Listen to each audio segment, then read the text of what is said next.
This is LBC from Global, leading Britain's conversation with Nick Abbott. This is absolute tosh.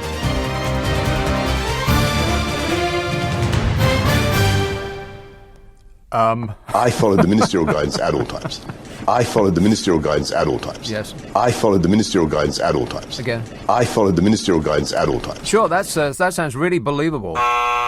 Storm Malik is set to strike parts of northern England and Scotland with heavy rain, 80-mile-an-hour gales and even snow. Snow? Oh, no. But much of the country is set for a one-day break from the chill of winter, with most of England and Wales getting to at least 11 centigrade.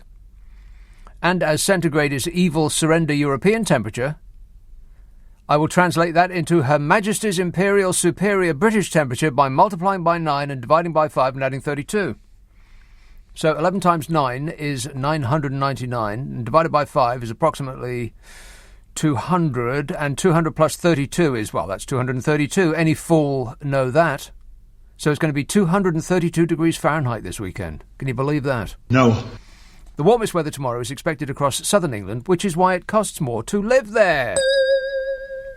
Spells of sunshine are forecast for many areas, and I sincerely hope that your area is included. There will, of course, be heavy rain in parts of northern England, Wales and Scotland this weekend, and I bet I know which part of Scotland. I bet I do. Checking while you wait. Aha! Well, let's see. Glasgow is raining tonight and raining tomorrow, and raining on Sunday, and raining on Monday, and raining on Tuesday, and raining on Wednesday, and raining on Thursday, and raining on Friday, and raining next Saturday, the 5th. And then on Sunday and Monday, it's going to be cloudy, perhaps no rain. No rain? What? But then it will be raining on Tuesday and Wednesday the 9th and the 10th on Thursday. But, apart from that, you won't get a chance to dry out. There's a storm a-coming, and the Met Office has put out a series of weather warnings this weekend. Warning, warning. Warnings of strong wind gusts at up to 80 miles an hour around exposed coasts and hills, and 70 miles an hour inland. Warning that this will likely cause some travel disruption. Driving conditions will be so atrocious that you are advised to speed up and tailgate the car in front if it is doing less than double the posted speed limit. Anyone who gets in your way and delays your arrival at your destination by even 1 second is clearly doing it to annoy you, and you should run them off the road. Of course, if you are in a car with a spoiler on the back, you will already be doing this. Thank you. The Met Office has said a low-pressure system has been named Storm Malik by the Danish Meteorological Institute, who are interfering with our British weather with their socialist woke agenda. Boo!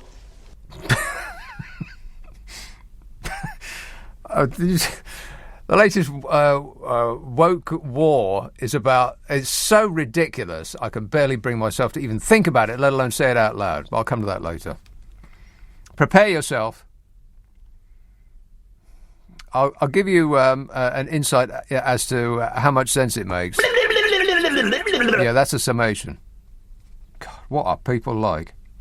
That should be the topic for this show from now until the end of time. People, what they like. Forecasters said conditions are going to generate some large and dangerous waves around the coasts. Well, that's where waves are. Stupid. And they warned that road, rail, air and ferry services may be affected, with longer journey times and cancellations possible. Just like normal. You won't notice the difference. Correct. The first warning runs. Oh, the first warning runs. Not a warning run. The first warning runs from 4 a.m. tomorrow. 4 a.m. in the morning until 3 p.m. the same day. That's covering most of Scotland, Northern Ireland and England from north of Leeds, wherever that is. Another warning begins at 6 p.m. on Sunday for pretty much the same places. The Met Office chief spokesmodel Paul said the impacts of Storm Malik are going to be greatest in Denmark on Sunday, which serves them right for stealing our fish.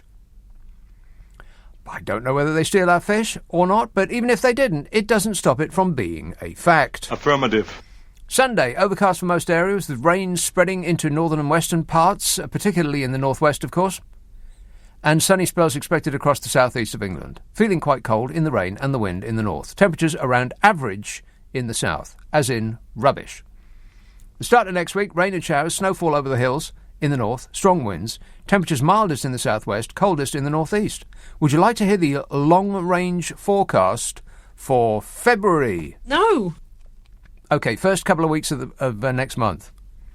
Unsettled at the start, rain widespread and heavy, wintry conditions in Scotland, rather cold. Then, settled conditions and milder temperatures in the south, unsettled and wetter and windier in the north. And then, in the second half of February, and, you know, once we're past the second half of February, it's all downhill. We'll only have, let's see, March, April, May and June to get through before it gets nice again.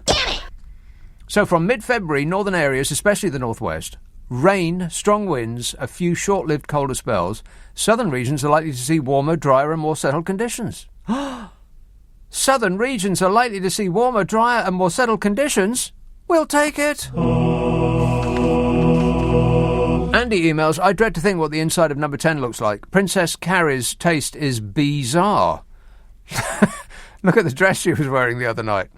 I bet she chose his running shorts as well. Oh, God, those shorts. Disgusting. Everything about him. The size of his calves. I mean, what kind of an animal has calves that big? That's ridiculous. They're unnecessarily large.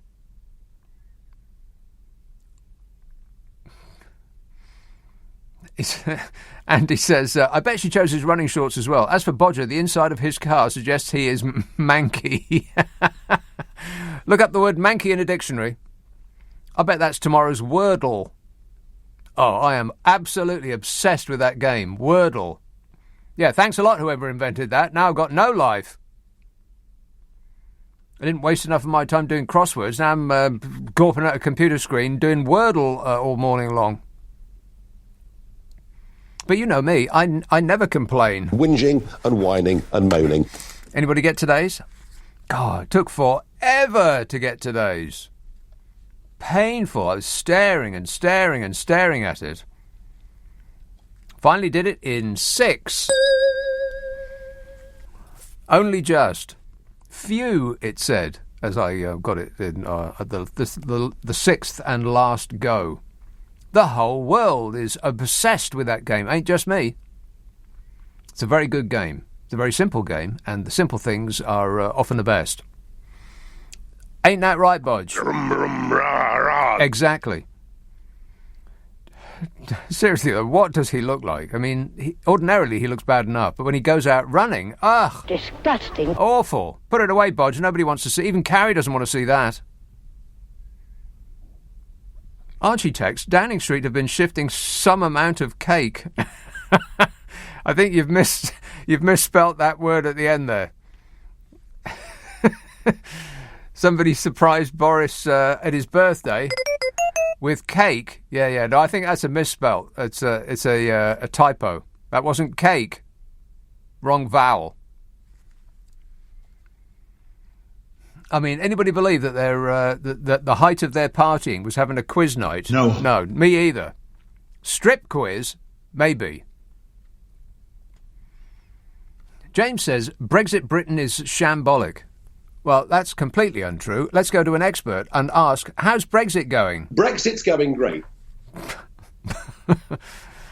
Alan says, calm down and eat rhubarb. Yeah, well, that's the other thing. The only rhubarb they'd have over at number 10 is rhubarb and custard. Old ravers will know what I mean by that. Andrew emails, thank goodness 2021 is now behind us. For a moment there I was concerned that this year was going to be another bumpy road. But with World War III just around the corner and Trump promising to be the next US president, things are finally starting to look up. I'll bring us into war. So when he gets back in, it's going to be World War IV. These are forthcoming attractions. World War IV. God, the amount of texts and tweets I've got already, I've barely said a word. There's so many already, I'm not going to be able to get through them as they are. Never mind about how many are going to pour in. Pouring in they will be. All over me. I can't keep up. Dipper tweets, Keir Starmer, give it a rest, loser. Give it a rest, loser. I mean this in the nicest possible way, Dipper. You're an idiot. He says, give it a rest, loser. Weeks, months of your non-stop campaign and you're not cutting through. Hashtag get Starmer out. Or it could be get Starmer out. I don't know which one. You're an idiot, Dipper. I mean that in a positive way. And Kath texts, so we're pretty much stuck with a dictator then. Yeah, that's the way it looks. Yeah. This was our moment when we finally knew what was happening in this country. And we can kiss our freedoms ta-ta. Bye-bye. 0345 6060 973. Friday, Saturday, Sunday night at 10. Nick Abbott, LBC. This is LBC with Nick Abbott. Call 0345 6060 973. Tweet at LBC. Text 84850. Well, let's get back to it. So I just looked up the meaning of that word. This is Andy's email that I read some moments ago. I refer you to the email I read some moments ago. It says, I dread to think what the inside of number 10 looks like. Princess Carrie's taste is bizarre. Look at the dress she was wearing the other night. Well, I did not see the dress that she was wearing the other night, sadly. But if it's anything like her taste in interior furnishings, it's probably so hideous that it's singed the outside of your eyeballs just looking at it. Andy says, I bet she chose his running shorts.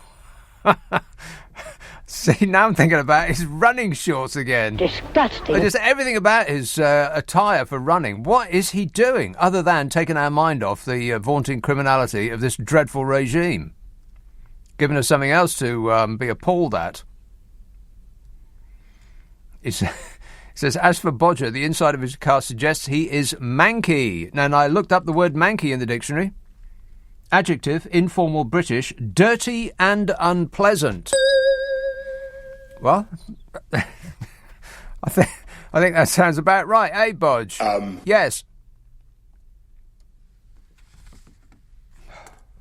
Where do you even begin with this lot? I mean, for crying out loud, it is just... It's not funny. Well, it is funny.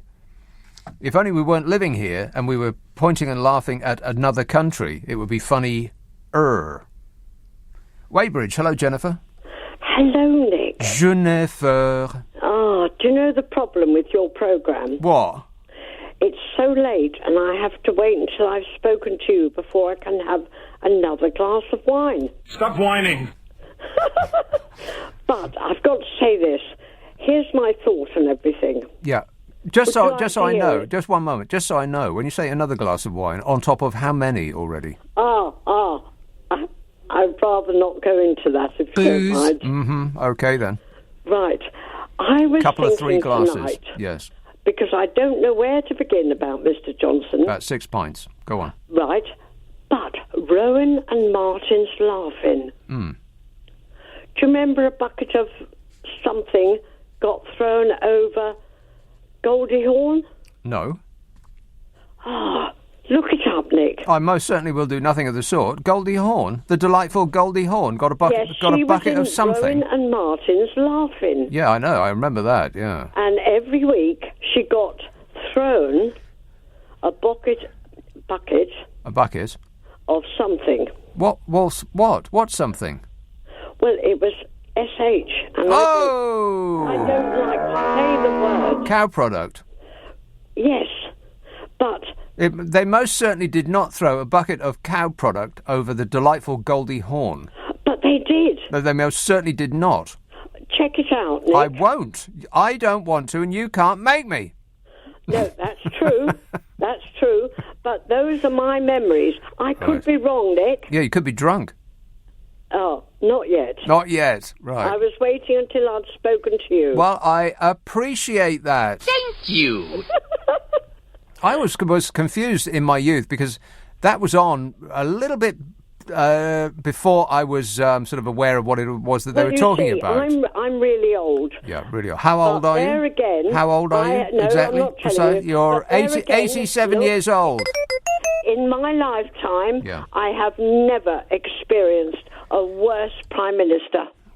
I'm ashamed of him. Yeah, I don't think in anybody's lifetime anybody has experienced the worst Prime Minister, and he is clinging on to power with the help of his enablers and laughing in our faces as he's doing it. Absolutely. What shall I do? Well, I think you want to take... Apart from that bucket that was thrown over Goldie Hawn. I think you want to take a good long look at yourself, Jennifer. What? I don't know. Have another glass of wine. I'll just have another glass. Have Nick. another glass, of course. Alcohol will solve all of your problems. For now. All right, thanks a lot, Jennifer. What a nice lady. Awful. It's just terrible what's happening in this country, and it took him 2 short years to turn us into this mess. 2 years. That man, 2 years it took for him to turn this country into this catastrophe that we're experiencing at the moment.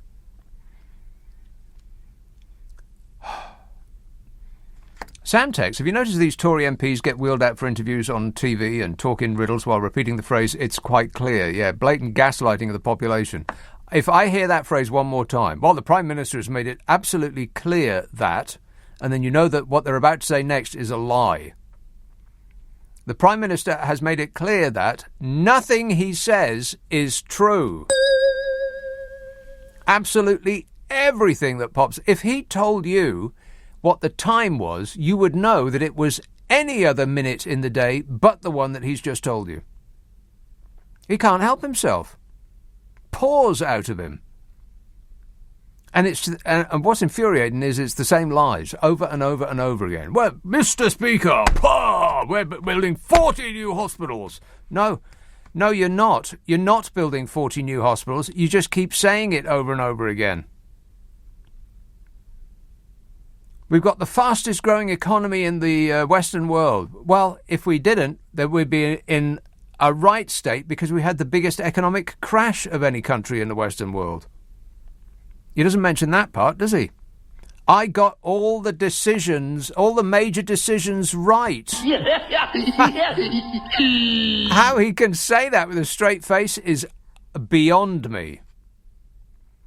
I mean, it's virtually psychopathic. How can anybody lie like that again and again and again, having already been called out on those lies, been corrected to his face, and he still says them again and again and again? It's amazing. And they all, like Sam says, they all come out, they all get the memo, and they all come out and they just say the same things over and over and over again. The Prime Minister has made it quite clear that this is the best government that has ever existed. He's been quite clear about that. I just don't think I can take it anymore. And that is, of course, the plan. Same as Trump. Everything that this government does, just ask yourself, what would Donald Trump do? They'd lie and they'd lie and they'd lie and they'd lie and they'd lie, and people would correct them. And they'd receive that correcting, and then they'd repeat the lie again. And then you'd correct them again, and they'd just repeat the lie again. And eventually you'd give up, which is, of course, the plan. That's what they're after. You just can't fight it anymore, and you think, oh, all right then. You can carry on funneling billions of pounds of our money into, I don't know, where did it go? How can you spend £37 billion on a phone app that doesn't work? South Korea built a phone app for its citizens in about 2 weeks, and it cost threepence a halfpenny, which is the official currency of South Korea. That's just a fact. Look it up. We've spent, 2 years now? It still doesn't work. How is that possible? £37 billion. If they say it costs £37 billion, then you know it's probably 50, 60 billion. If it's just £37 billion, it's not far off half the entire budget for the NHS for a year. How is that possible? Where did the money go? And that doesn't even scratch the surface of the £100 million cheque that was sent to this friend of the regime, and a £100 million cheque was sent to that friend of the regime to provide medical equipment that they previously had zero experience in. Meanwhile, there's actual medical companies that do it for a living who are banging on the door saying, we've got all this stuff here, do you want it? And the government says, oh, no, that's okay. A bloke who walks Boris Johnson's dog, he's just signed up for a £121 million contract to provide surgical masks. that won't work. So you're all right. It's just incredible what's happening in this country, and they are wearing us down because now, but with the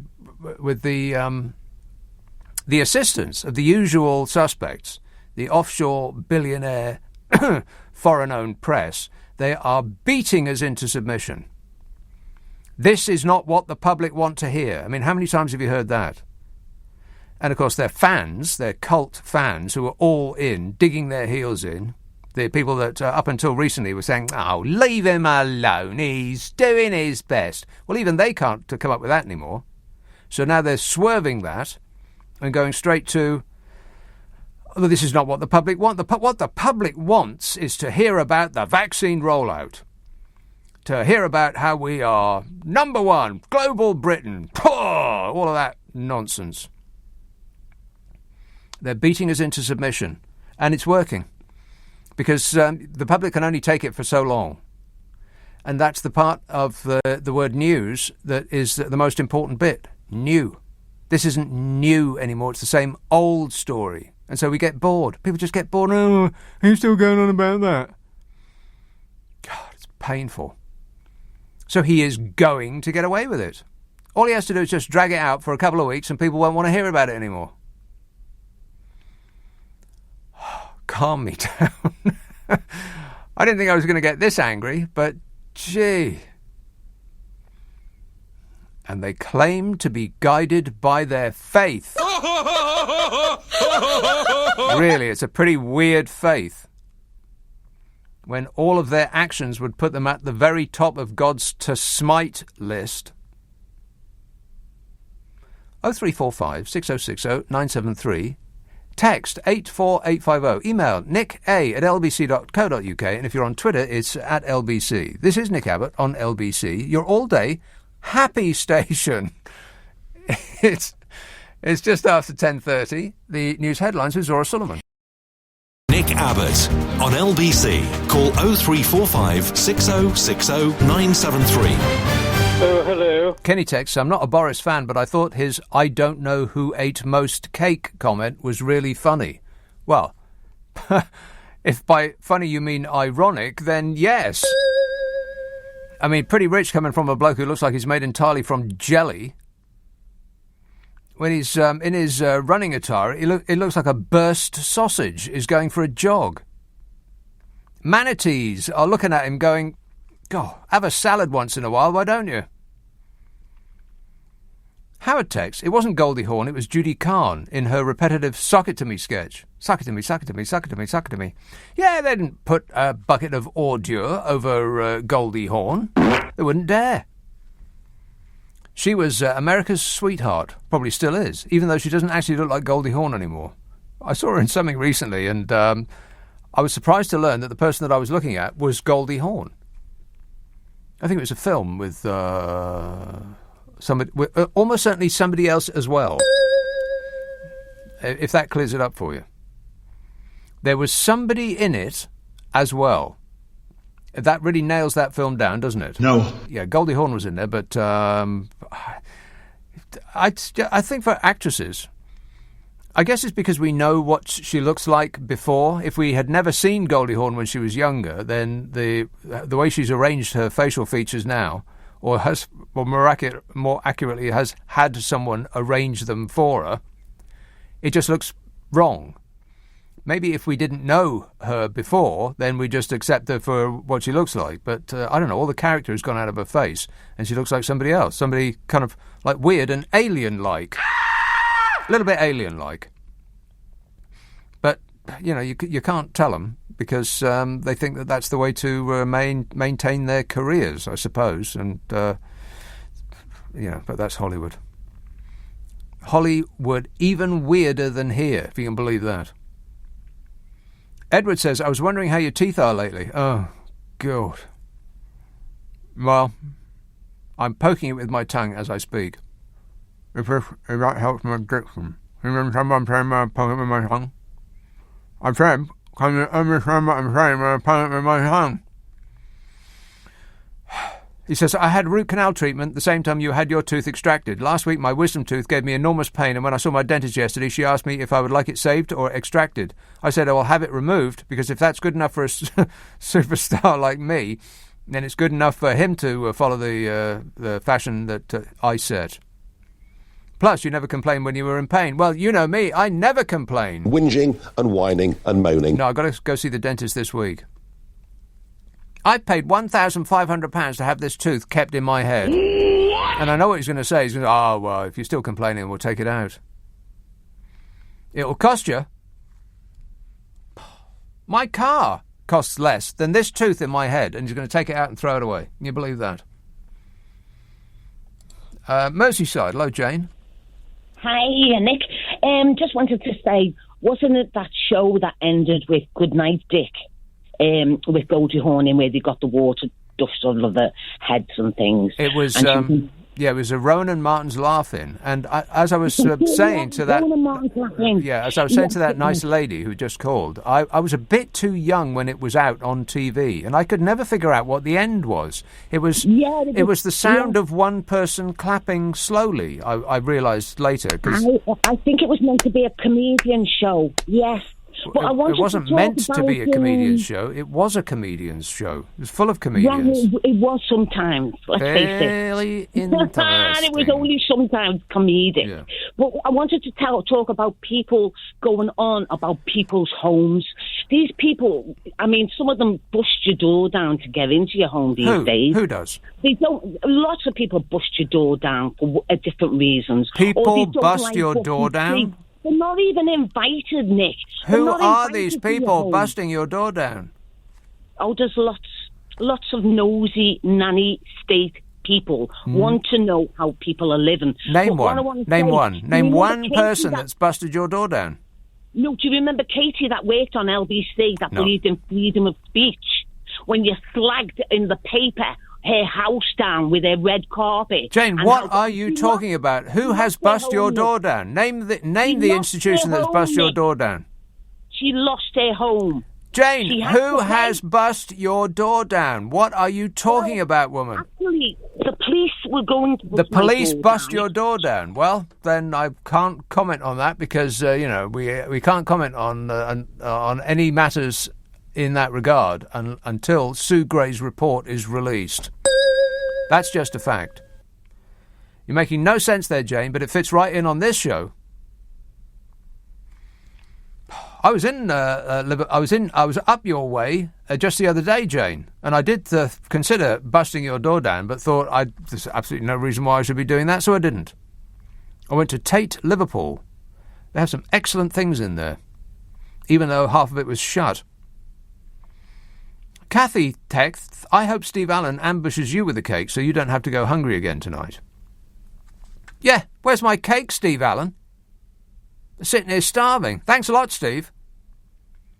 Phil tweets, listening to the news has helped clarify the situation regarding the inquiry into just how pig-ignorant our Prime Minister is. It might be published in the next few hours or over the weekend or sometimes next week or not. Yeah, that's right, yeah. Sue Gray's report will be given to the PM either now or maybe a little bit later or tomorrow or never. And as soon as the Prime Minister receives Sue Gray's report, he's going to file it carefully in the shredder. And then he's going to give the shreds to his dog. And then he's going to leave his dog on a bus. Just to be sure. But, we've got another investigation on top of the Sue Gray investigation, which will be the Met Police's investigation, who will investigate thoroughly before coming to the verdict of not guilty. Not guilty.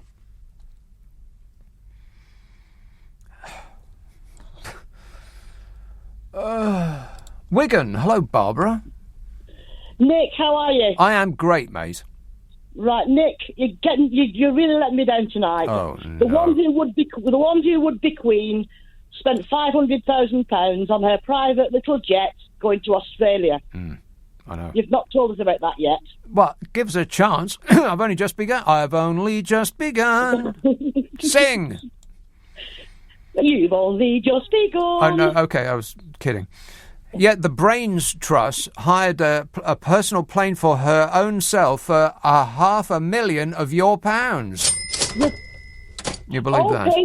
All painted in Peppa Pig pink. Peppa Pig pink. Peppa Pig World. Peppa Pig World is it has Peppa Pig. Peppa Pig. Peppa Pig is the right answer. Well done, Bodge. Oh, yeah, you're amazing. You keep me waiting half the blooming night laughing. All right, thanks a lot, Barbara. Amazing. What, like science fiction, you mean? One of my favourite lines in The Sopranos. Absolutely. Hey, boss, you look amazing. What, like science fiction? Maybe I need to watch that programme again. I must have seen it all the way through, maybe 4 times now, The Sopranos. Best television programme ever. Correct. I think it's where this regime gets all of its ideas. Because they do resemble organised crime, don't they? Affirmative. Yeah, a little bit.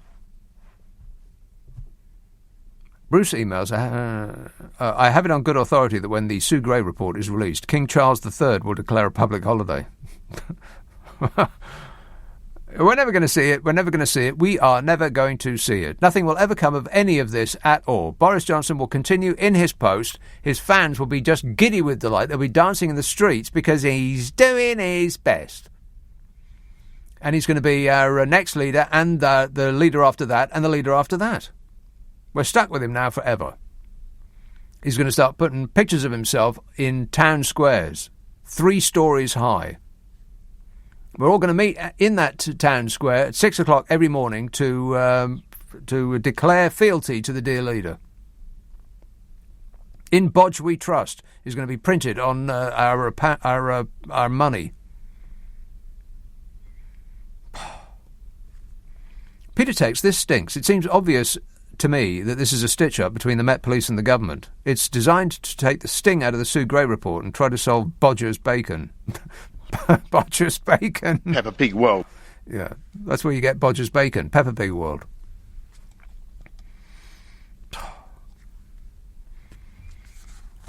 Well, I'll get into it in a minute. It feels like I haven't actually started yet. I've just flipped my lid and become a little bit unhinged. But it weren't my fault. They did it to me. Deliberately. Rona texts, I watched Don't Look Up. What a film. I loved it. Mark Rylance was superb as that repulsive billionaire. Yeah, he was. Really, I mean, it didn't look like Mark Rylance at all. It was really quite excellently well done. And he says, and that last dinner table scene was actually quite moving. I thought the music was wonderful. As a huge Philip Glass fan, I'm sure he inspired it. That didn't occur to me when I was watching it. I was guffawing too much. Superb film. You want to check it out, Don't Look Up. As I mentioned last week, it's like a more intelligent version of Idiocracy, which I also recommend thoroughly. It used to be as I've said many times, it used to be a comedy about the future, and now it's a documentary about the present. This is how far we've fallen, and this person... Oh, shut up! And this person... Yeah. Wait a minute. ...are responsible. Leading Britain's conversation. LBC with Nick Abbott. I think he's betraying a quite stupefying ignorance. Thanks, Bodge. You're the best. Chris texts, your Gavin Williamson impression is very close to Alan Bennett. You never see them in the same room together. Hello.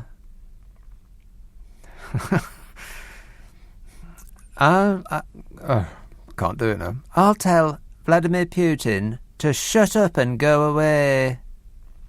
Tom texts, this is like 2 in a row on the Nicky Abbott show. Tom texts, our British weather, much better than the French have, much better than the Belgians have, much better than the Americans have, and that doesn't surprise me at all because we're a much better country than every single one of them. Painful. We need him to come back. He can poke Vladimir Putin with a sharp carrot. Ghoul. Hello, Pete. Hi, Nick. Great show. Thanks. For making me laugh. Appreciate it. I was wanting to ask your advice in the new corporate fascist state that we seem to be living in. Yes. Do you think I'd be allowed to set up a sedan chair business, and where would it work in the priority for the highway code, the rearranged highway code? I wonder if you could give me some advice about that. Yeah, it's after pedestrians but before horses. That's where the sedan chair priority would be inserted. Yeah, it's an excellent idea. Yeah, okay, yeah, it would be a green move, wouldn't it? Mm-hmm. Eco-friendly, that's right. Yes, that's right. Or, as it's known these days, going woke. Yeah, thanks, Pete. All right, cheers, Pete. If I hear the word woke spoken by morons one more time, I'm going to scream. Oh, go woke, go broke. I must have read that 1,000 times this week. All these armchair experts. Go woke, go broke. What are you talking about? And David Frost, excuse me, but who the hell is David Frost? Who is he? I mean, apart from anything else, he looks like like somebody's moulded him out of plasticine. He looks like the sickest person you've ever seen in your life. Get some sunshine, David Frost, before it's too late. Vitamin D, seriously lacking. But I do believe that he is an unelected bureaucrat, which is precisely why people voted to leave the European Union, wasn't it? To be rid of unelected bureaucrats? And now he seems to have eyes on running the country. Nobody wanted you in that position. Boris Johnson has to ditch the woke agenda. What on earth does that mean? You mean being concerned for other people and the planet that we live on? Is that what you mean? Go woke, go broke. God, they just repeat the same asinine phrase over and over again. The comment section of the blooming Daily Mail drives me up the wall, but I can't stop reading it. I'm addicted to it. I'm addicted to that as I am to Wordle. Whoever invented Wordle, then, I don't know, they need to be punished to the full extent of the law. An excellent way to waste, ages, it seems like. Ages and ages I was staring at that today. Very, very difficult. Got it just in time. Mike takes, you think his shorts are a problem? He's wearing my football team's hat. Grimsby Town. Well, Grim is right. Ick tweets, probably not how you pronounce it, but it's spelled I-K. Ick tweets, Wordle usually only takes me a couple of minutes, but today's was hard. Yeah, thanks, Ick, but we don't wish to know that. People boasting about how quickly... I tell you what drives me up the wall is, although I did this myself, but only in jest. I got 2 days in a row, I was amazed that I got the word on the second guess. And so I alerted Twitter. I said, Warning! News coming in. I'll put it all in caps because that makes it funnier. You know, I just got the last 2 days' Wordles in 2 goes, but I don't want to make a big deal out of it. See? Funny, no? No. But I'll be staring at a crossword on the back of the Daily Telegraph. I like the Daily Telegraph, the cartoon on the front and the crossword on the back. It's what's in the middle what concerns me. But the crossword on the back, and there's a help site, and you'll go to it, and people will say, "Oh, I got today's in. I completed it very, very easy today. I completed mine in 5 minutes while I was driving." You know, I was giving birth at the time, and I completed today's in 3 minutes. I was halfway up Ben Nevis, clinging on with one hand and doing the crossword with the other, and I completed it in 30 seconds, actually. And I've been staring at mine for 3 days, and I've still only got 2 words in it. Just racking my brain. This is a recording of me racking my brain.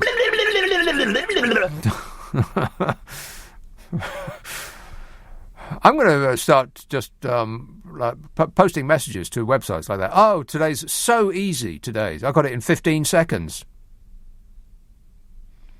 That'll show them. Alan tweets, did you sort your new TV out yet? Just asking. Yes, I did. It is spectacular. I can see absolutely everything in ultra high definition, by which I mean almost nothing, because there are almost no programs at all in super high def, 4K.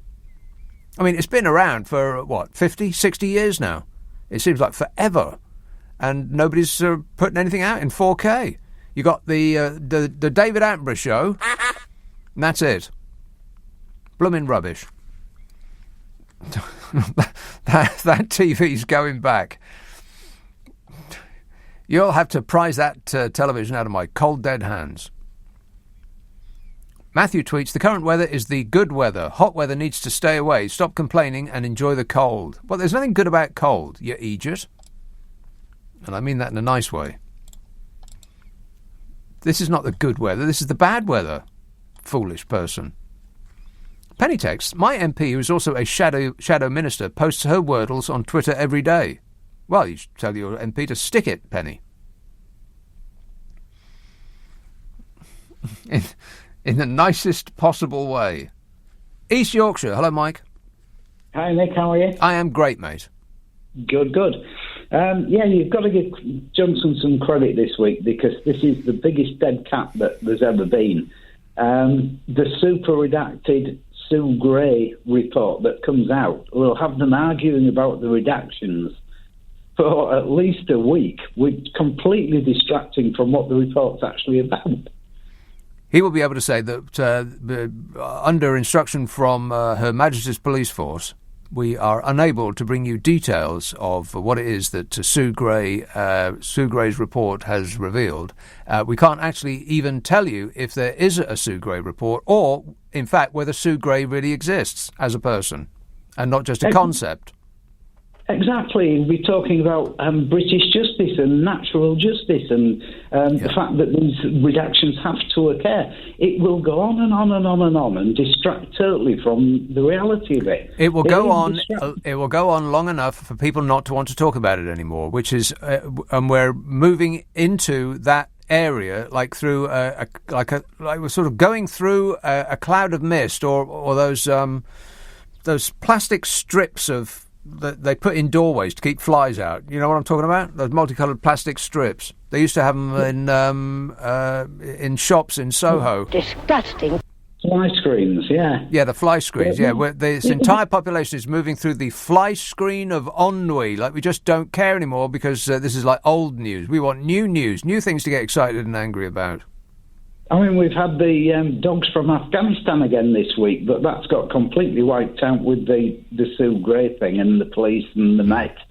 And I think my gut feeling is he probably didn't have too much to do with that. But when you're such a confirmed gut liar, feeling? No, my sort of gut feeling is he probably didn't have a huge thing to do with it. But he's such a liar that nobody believes him now, whatever he's accused of. That's absolutely true. And this is part of why this is important, because we got the person who is leading this country, who in times of great peril and danger will want the people of this country to listen to what he's saying and trust what he's saying and act accordingly. And nobody believes a word that bloke says. So this is important, people. Don't let him get away with it. Thanks, Mike. I bet the next hour is just full of HAPPY-ness. On the other hand, it might not be. 0345 6060 973, Friday, Saturday, Sunday night at 10, Nick Abbot, LBC.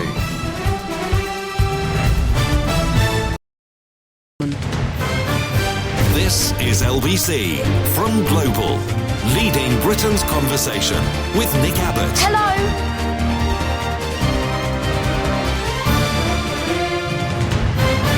Do you mind if I say a few words? Thank you. Julius texts, your opening remarks about Bozo's strange predilection for workers' cosplay. Is it cosplay or cosplay? You know, dressing up in other people's clothing. What is that? Well, I know exactly what that's about. It's just another attempt to distract us and to present himself as trustworthy. How's that going, by the way? Oh, fabulous. He says, it reminded me that recently he dressed up as a policeman, something to do with him being hard on drugs. Want to score some pot? Yeah. And unfortunately, no police person's uniform came in his size. He was bursting out of it. He says, anyway, as this is an indictable offence, perhaps he should also investigate himself for impersonating a policeman or a prime minister, says Julius. Yeah, or in his running shorts, impersonating a human being. I've never seen a human being look like that before. Nathan texts, make Britain hate again. What do you mean, again? I don't know where you're living, Nathan, but this country hates just plenty. Always has. Let's have a call in beautiful downtown Pimlico. Alex. Oh, hi, Nick. How are you? Great, mate.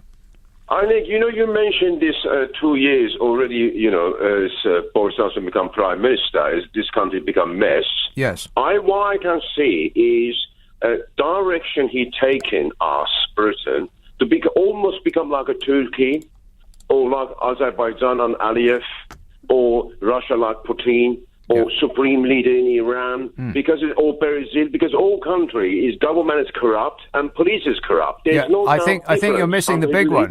Yeah, you're missing the big one. What he has actually done is followed Donald Trump. Oh, shut up! In every way, shape, and form. Everything that this government does is guided by the principle: what would Donald Trump do?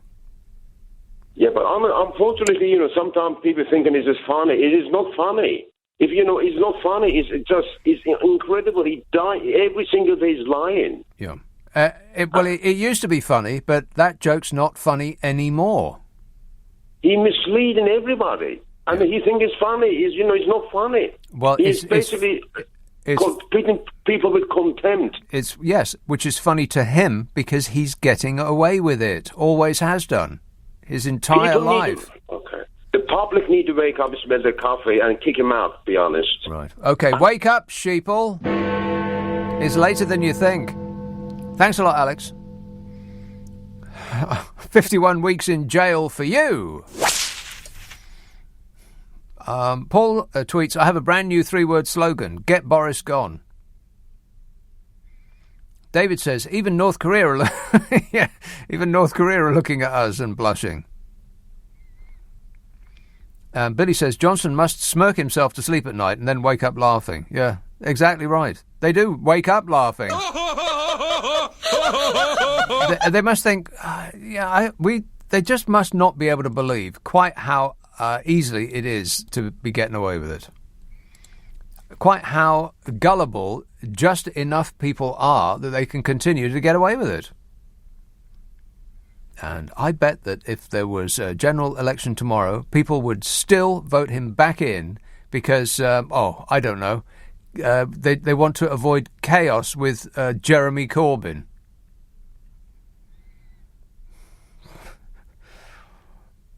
Because he got Brexit done. How is that whole Brexit thing going, by the way? Brexit's going great. Yeah, sure it is. Simon texts, Bodger was complaining about jobless people causing inflation. No one mentions our £2.35 trillion worth of debt that they've racked up. The more money you print, the less it's worth. He needs a mirror. A mirror? Yeah, probably not. Oldbury, Ranjit. Hello, good evening, Nick. How yes, are Ranjit. you, mate? I'm fine, just fine. Good. Do you start wanting to pull your back teeth out of how much is going on in the news and nothing's actually happening? Yes. Yeah. And is Boris Johnson's lifeline in the hands of Putin at the moment? Is his lifeline? Well, you mean if Putin starts World War III, then that will be the ultimate get-out-of-jail-free card for Boris Johnson because everybody will be talking about something else. You hit the nail on the head, yeah? Now, Boris Johnson, right, and Nigel Farage, right, both of them made fools out of all of us, right, in this country, okay, by telling us lies. He got away with it, okay? Then he went into, well, he never, but his mate, Rees-Mogg, went to Buckingham Palace and told lies to the Queen, diluted that house, diluted the credibility of the Houses of Parliament, the Houses of Lords. Well, they didn't have much to begin with, but whatever they had has totally disappeared. It's disappeared, yeah. So everything he touches is just turning to poo, yeah? Yeah. Okay, that's the word I'm going to use to be gentle. Now, if he gets a whitewash report now from the police, yeah? He will. Okay, in his favour, he probably will, I think he will, yeah? Where do the good, honest people like you and I go? What's left for us? Because to the voting booth, Ranjit. To the voting booth. And people under the age of 40, stop complaining about this stuff and actually get off your bottoms, stop gawping at a screen and go and vote next time. Yeah, I agree, but what I'm trying to say is, when you say a broken clock's right twice a day, yeah? This geezer is never writing nominee how many, and people are still falling behind him and sticking up for him. I've been listening to like all these people. I have arguments with people about this, right? No point. No point. No point. But I find it so frustrating right now that with COVID, we can't travel abroad, but I'd like to go abroad and have a look and see what the news people are talking about our country here. Well, I can tell you right now, it's not good. We are, now that Donald Trump is not in power in America, we are the international, we are the world's largest international laughingstock. I mean, the stuff that's happening in this country is just flat out embarrassing, is what it is. Nick, you probably don't follow the politics in India because my parents are from India, so I do follow a bit of the politics there, mainly in the Punjab, yeah? Up there, the MLAs, or the MPs or whatever they're called, yeah?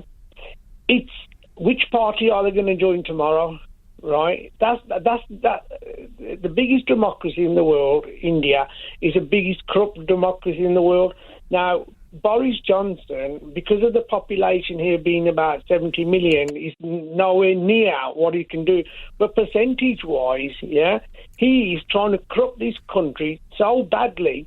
And I was listening to a radio program this afternoon. There was more millionaires created during the pandemic in this country than there was in the 80s, when at the height of the yuppies, when Margaret Thatcher was in charge. Yeah, there's a lot of money been made, but none of it's fallen on you or I or anybody that you or I know. Yeah, it's a vanishingly small number of spectacularly rich people who are sucking the life out of the country and claiming that this is capitalism winning. No, it isn't winning because you know me, I run a fish and chip shop. I don't know you. Okay, you don't know me, but what I'm saying is I get people coming in now, right, buying a large bag of chips, and they've got a loaf of bread in their hand and butter, and that's all they're going to be eating because they can't afford hardly anything. Well, I'll stop you right there. If they're buying food out, regardless of its, that's about as cheap as takeaway food gets, a bag of chips. But if that's what they're doing, they could have spent that money on a bag of vegetables and made soup that could have lasted them a couple of days of good food. But they don't. No, Nick, because they can't afford to. Because the thing is, right, I've just had my new gas bill, for my shop, Ranjit, how much is a bag of chips? How much is a bag of chips? A large bag of chips is £3.80. Okay, for £3.80 you can buy an enormous bag of vegetables and make soup with it, which you could eat at least 2 days in a row. I do it myself. Nick, what happens if you haven't got a gas cooker? What happens if your gas has been cut off? There are people in that stage now, right? So, okay, well, I can't answer that question. I mean, if people haven't got any gas, then you can't cook. But at that point, you probably shouldn't be buying food. That's an impossible thing to answer, Ranjit. I mean, how many people don't have any gas, for crying out loud? How many people in this country can't heat a pot of food? Can't be very many. I don't believe it. But anyway, thanks a lot, Ranjit. I'll have a cod chip, a small cod and chips, and leave it open, because if you close it up, then it just steams it and it just becomes just a big claggy mess. Ugh. You've got to let the steam escape. Otherwise, you've got steamed chips, and nobody wants that. Joe texts, for people who have no knowledge of cake, they should watch the 1997 Brass Eye documentary, Drugs. Want to score some pot? Yeah, that's right. Bodger had cake at his party. I bet he did. And then he danced for like 8 hours. And the water he got through. Jake tweets, the only difference between Trump and Boris at this point is Trump never hid who he was. He had COVID parties and we all knew about them. Bodger pretended to be a good and very concerned boy. Yeah, there's some truth in that, I guess. Trump never hid who he was. Yeah, while Bodger tries to cloak himself in this veil of decency.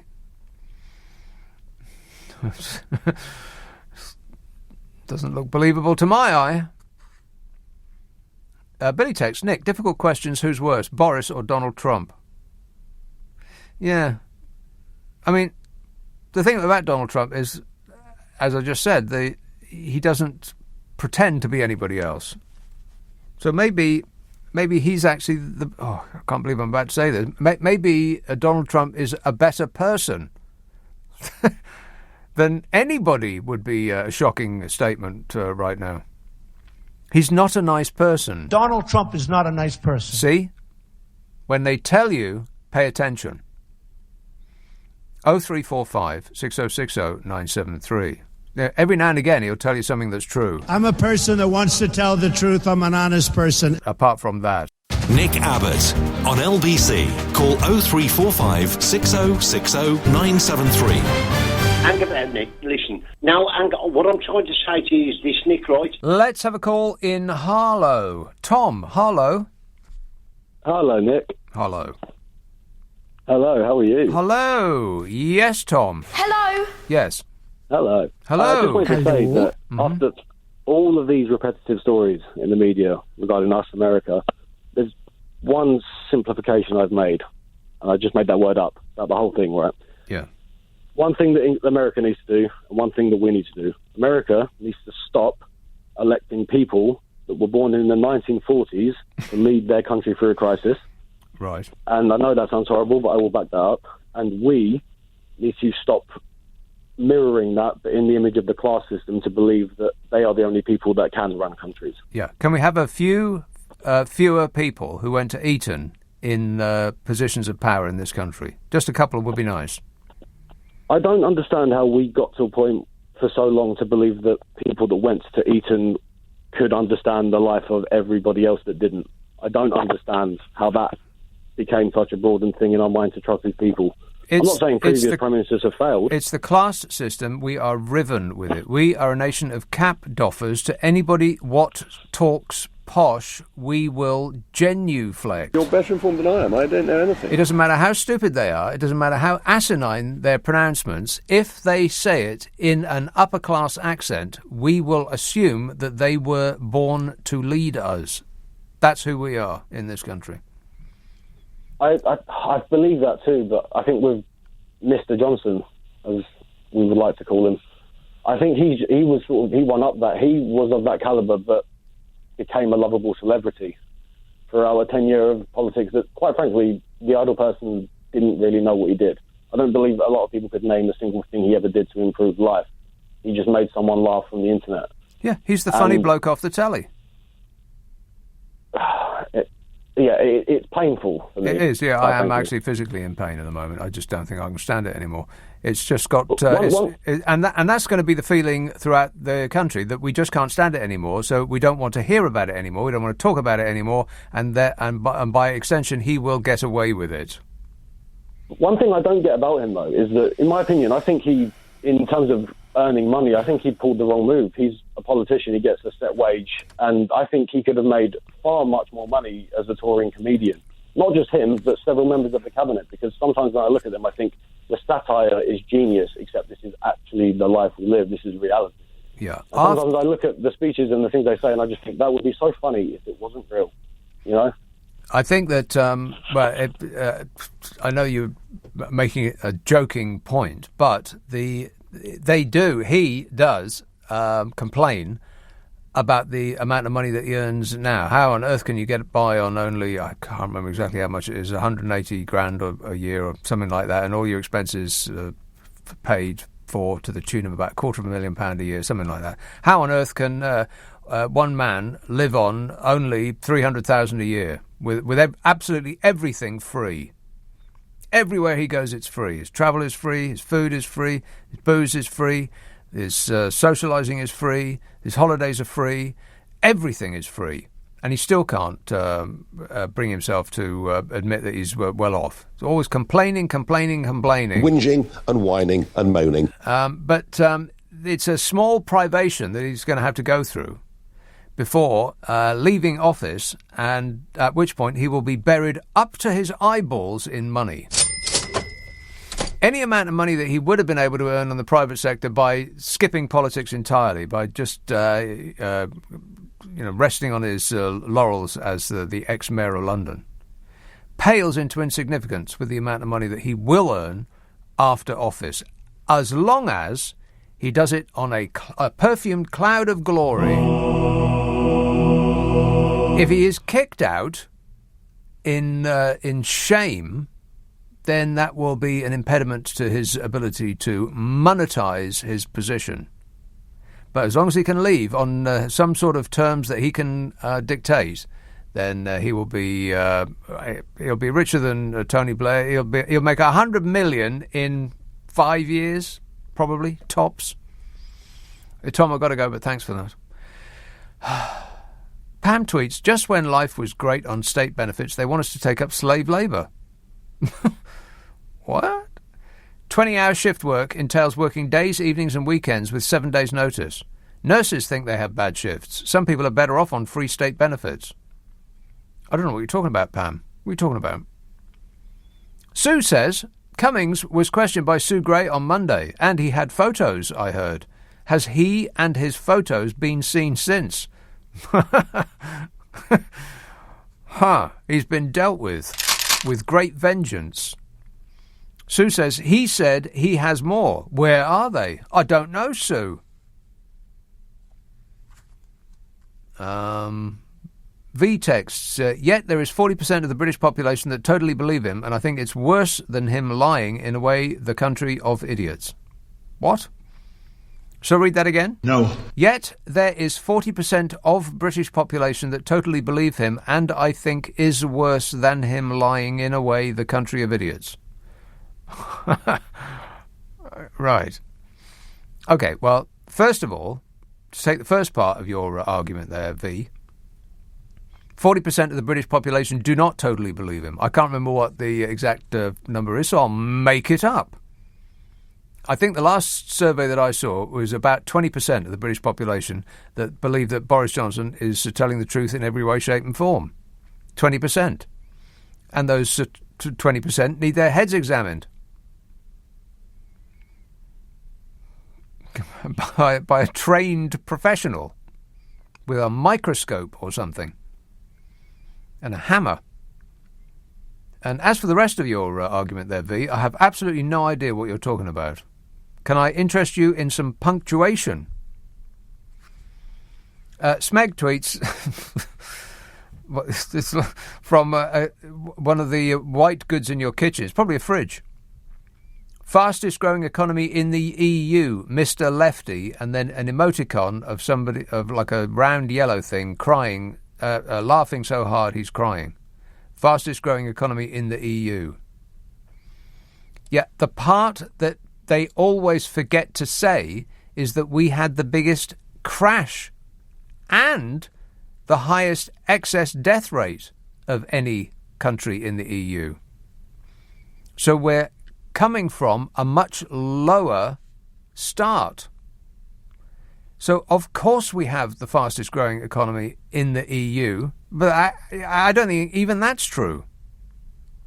Any more than it's true that we had the best vaccine rollout and that we've got more people vaccinated than any other country in the EU and all this other these falsities that they keep chucking at us. Liar! Exactly. You're just repeating what they've said, Smeg. Have you learned nothing? But, people aren't interested in the truth anymore. They're just interested in whatever will allow their side to win. And one way you can win an argument, as you will probably remember from the schoolyard, is that if you just keep saying something over and over again, I know you are, but what am I? I know you are, but what am I? I know you are, but what am I? And then people just give up. They say, okay, you're obviously an insufferable dolt, and I'm not playing this game anymore, and they just walk away, and then you feel you've won. So you just keep repeating the same thing again and again and again, and people will politely explain, no, that's not true because of the following, and then you just repeat it again. Oh, we've got the fastest growing economy in the EU.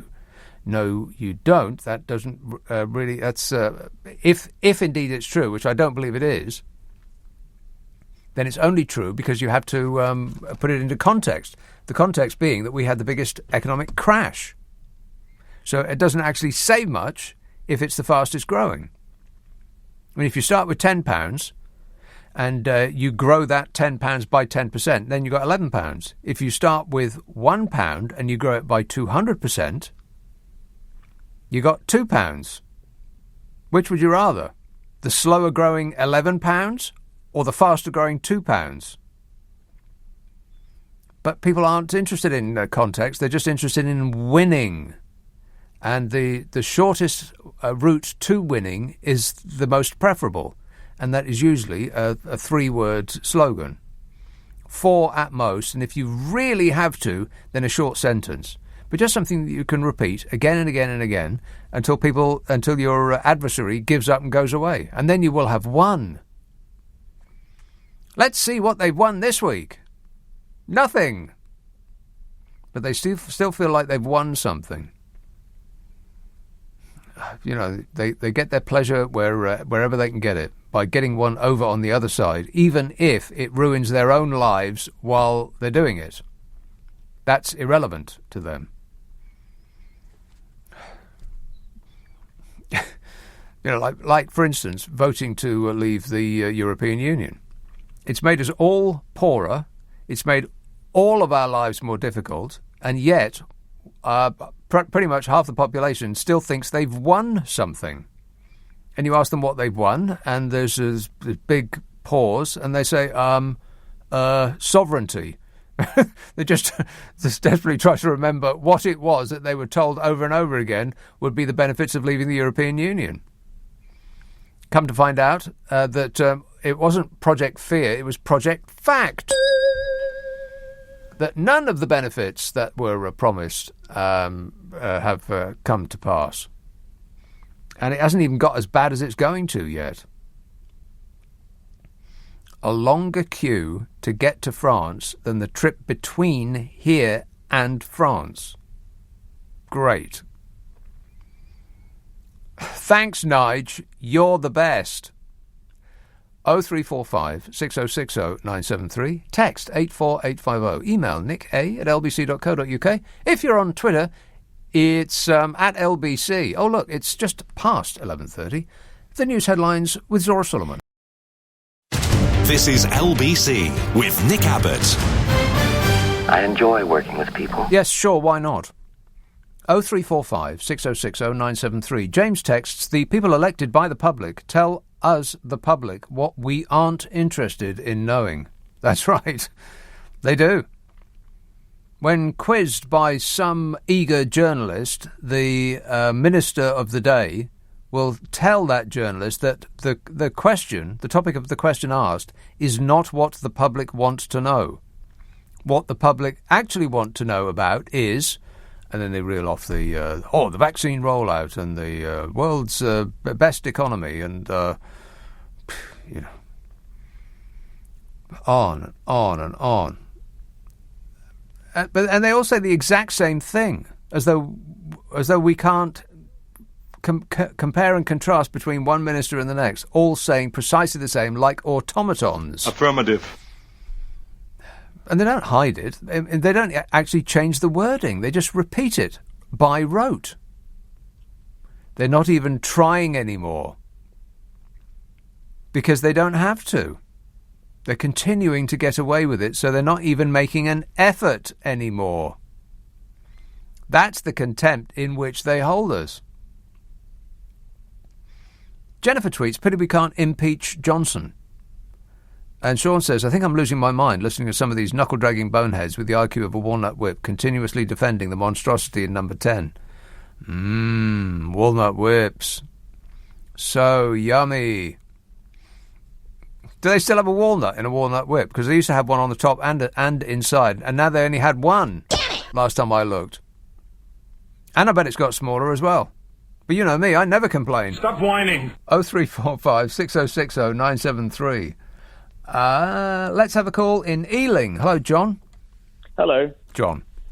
They probably took the walnut whip and made it smaller because of Europe. Yes. Blooming Europeans coming over here and interfering with our sweet goods. With our walnut whips. Yeah. No, I would say this. I mean, God, honestly, I despair. Listen, I don't understand what's going on with our country. Will they all wake up and realise they're laughing at you? They are stealing from you. Mm-hmm. They're taking our money. Yep. They're passing it on to their friends. We are all suffering. Mm-hmm. All of us have a cost of living crisis. Our money's not going as far as it should, right? And yet they still have this loyalty towards this buffoon. I can't. And I understand that, and at the same extent, he's wrapping himself, he's furling himself in the Union Jack. Oh yeah, right. But then he does that at the same time as he completely maligns Prince Philip's funeral. They're telling us that up is down, while laughing at our puzzlement, because we know that up is not down. We know that down is down and up is up. But they're telling us the opposite of that, while laughing at our befuddlement. It's just painful. The thing is, Nick, these people, our countries, they're almost like they're brainwashed. Yes. It's like this isn't a matter of patriotism. Because if he was a true patriot, first of all, right, whatever that bloody means, I've got no idea. No. He wouldn't have been treating the Queen the way he did, right? So he will attach himself to any populist ideology. I'll tell you what it is. It's as simple as people do not want to experience loss of face. If you tell someone that the decision that they've made is stupid, then their reaction will not be to say, "Oh yes, you're quite right. I should reevaluate that decision." Their response will be to dig their heels in ever harder and double down on that decision. But Nick, it might sound condescending. Listen, all of you out there, you are stupid, right? Because you are poorer because of him. See, you're not helping. I'm sorry. I'm going to say it as it is. I'm sick of it. It doesn't make any difference. In fact, you're making it worse. I know, but it irritates me because it's just like my wife is a teacher. I've got doctors in my family. We've got people dying left, right, and centre, right? And they still go on about he's doing his best and he's got a precision. How can you go to a party and not know you were there? How can you receive cake and not know whether you've actually had cake until Sue Gray's report is published? Oh, and that's it, Nick. And at the same time, then he has a go at the leader of the SNP and calls him fat. I mean, really? I mean, that was funny, but for all the wrong reasons. I know. It shows you he's a complete sociopath. He can't see what he is. But that seems absolutely true. Yeah, I mean, honestly, Nick, I've heard on the grapevine he fat shames some of the women he works with in Downing Street. Now I'm not being funny. I bet he does not pass a mirror without gazing adoringly at the gorgeous creature in. He sees something we don't see. Well, yeah, doesn't he ever? Yeah. All right, thanks a lot, John. You need to calm down because it's not going to get any better anytime soon. In fact, it's only going to get worse. I do believe that it is a loss of face thing. I mean, people, when presented, it's the same with the EU thing, Brexit. You're never going to make people admit that they made the wrong decision, regardless of what that decision has meant to their lives. They can lose their jobs, lose their business.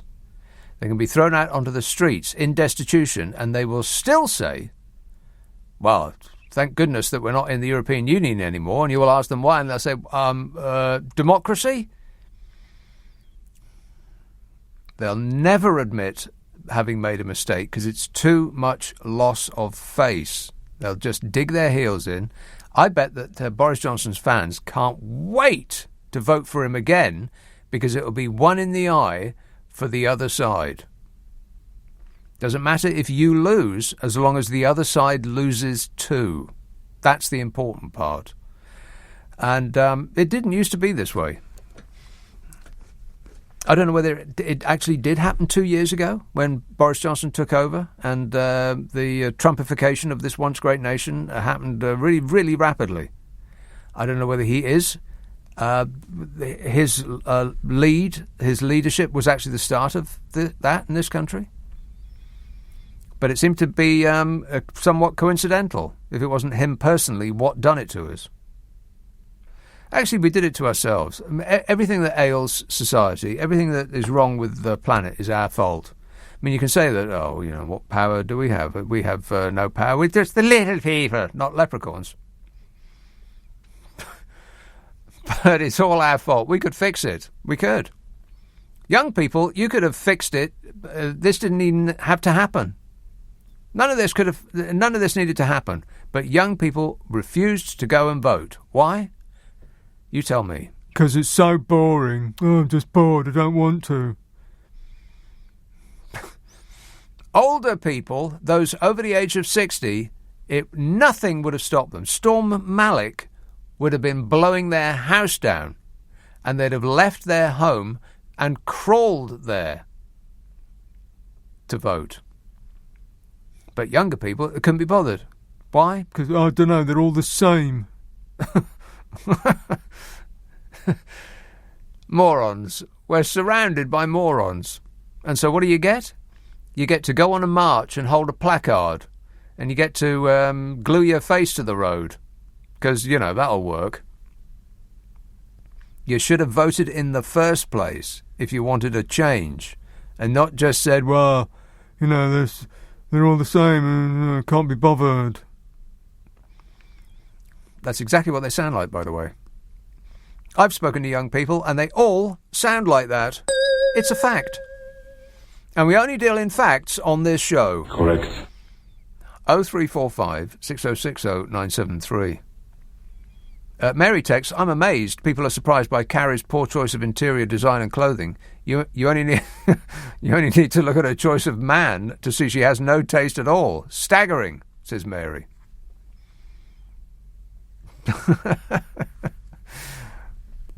What do you think of that, Bodge? I can't comment on that. He agrees with you in every way, shape and form, Mary. He just can't bring himself to say it until Sue Gray reports. I don't believe there is such a person as Sue Gray. I believe they're just saying that name over and over again to hypnotise us to the truth that there is, in fact, no such person as Sue Gray. Who is Sue Gray? Where is Sue Gray? Get Sue Gray on the phone right now. I mean it. You know her tweets. Somebody needs to be keeping a list of the MPs burning their integrity for Johnson and 2 more years in their seat.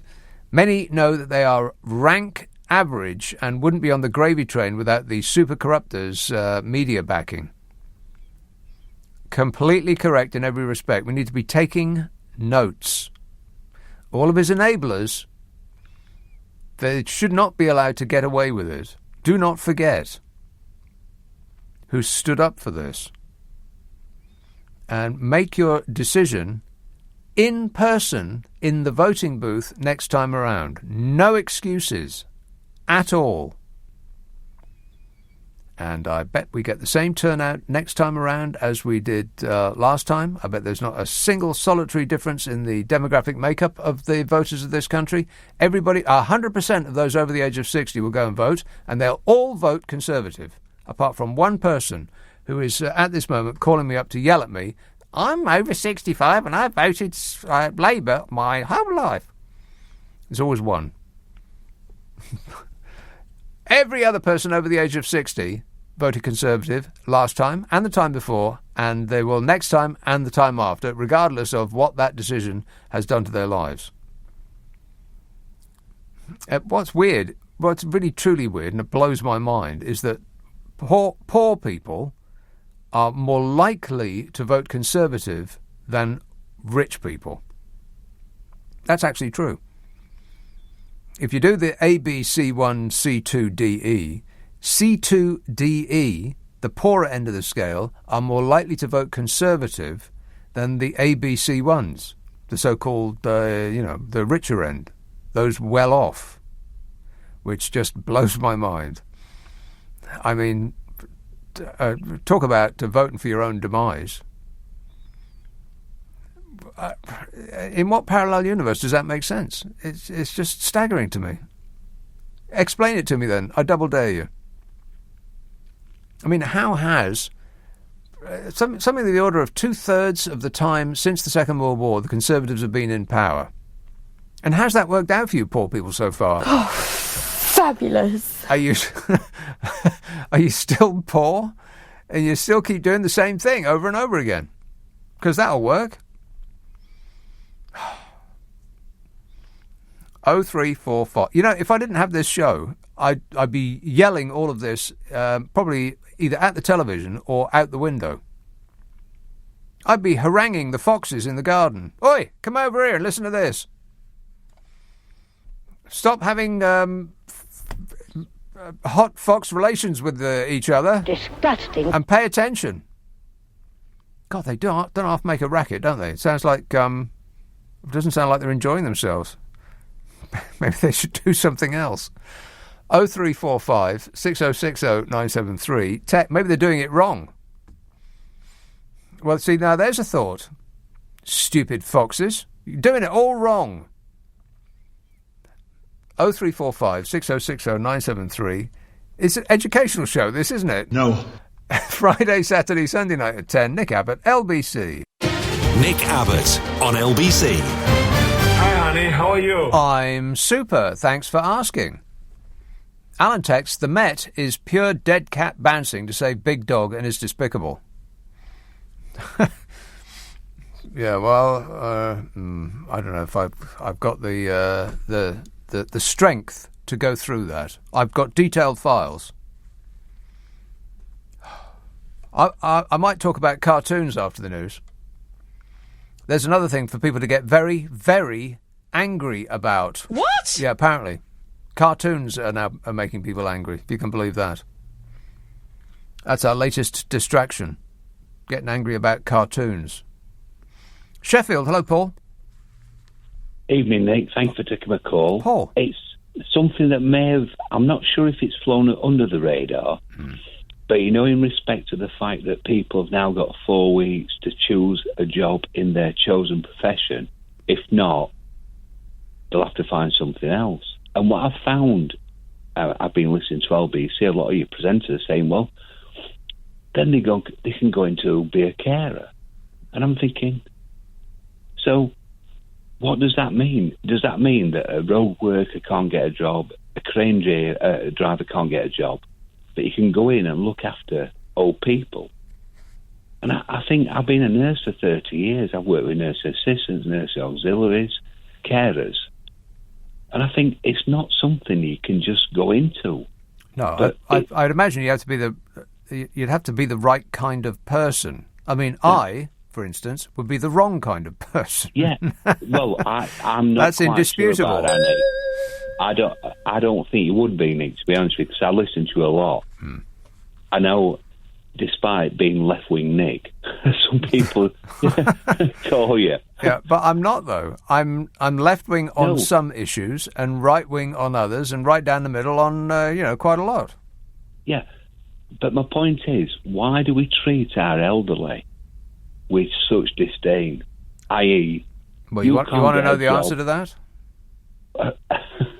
Well, I've been a nurse for 30 years, but you may surprise me, Nick. All right. It's because we can't conceive of ever being old ourselves. Just like death, we can't conceive of like that old Damien Hirst title for the shark thing, the impossibility of death as a concept in the mind of the living, something like that. Well, I'd like to add something there, if I may, Nick. Yes. The elderly have no value. They are not economically active, if that's what you mean. That's right, because they've built the schools, the motorways, the hospitals, the libraries, all our networks that we enjoy today through their taxes and their hard work. Yeah. But now we don't value them. And to me, Well, when you say we, I'm not sure that that's true of the population in general, but it's certainly true of the people that are actually running the country. Well, that's true now, and it's always been true. Otherwise, we would treat our citizens better. With all due respect, Nick, I'd like to disagree with you, because if I'd have said to you, when this 4-week conundrum came out, I'd said to you, well, if you can't get a job working as a radio presenter or a crane driver or a road worker, I'd like you to go and work in special care baby unit or A&E or intensive care. Yeah. You get laughed out, wouldn't you? But what they're saying is, no, you can go and look after the elderly because that's acceptable. Yes. It's a complete mockery. I mean, I say I've been a nurse, qualified nurse, 30 years, and I've seen this happening all along. The care of the elderly is put on. It's another. They're not given the same kind of. Right. Well, I go back to my point initially, is because people who are young cannot conceive of ever being in that position. They can't think. They just don't think that they are going to be one of those people that get old. Right. Damn right, Nick. Because I will tell you the same thing about. One of the things, the bee in your bonnet, is that people walked up and down my road with Corbynista T-shirts on, this and other. And I said, oh, did you vote for? And I couldn't be bothered with it because James were playing it somewhere. Yeah. That's a right. one for the elderly. But they can't be bothered. James is not a band for the elderly. I think you're talking about the Rolling Stones. Rock and roll! Yes. Yeah. And Supertramp and Led Zeppelin, Deep Purple. Exactly, all of the good stuff, precisely. But can you see what I'm saying, Nick? We don't value our elderly, and we should, because I've done 30 years at NHS. Yeah, if we should value the elderly, because if we're lucky enough, we'll all become an elderly person eventually, if we're lucky. Yeah. Absolutely, all right. Thanks a lot, Paul. We appreciate it. Thank you. Alan, I read that. Alice says, I'm confused. What's the difference between an incursion and an invasion? Apparently one or the other of them is a technical term for something or other. The Foreign Secretary has made that very clear. What the brains trust. No, I think it was Uncle Joe Biden that one of his many gaffes, he said that if it was an incursion, then that would be okay. If Rootin' Tootin' Shootin' Putin incurred into Ukraine, then that's one thing. But if it's an invasion, then that's right out.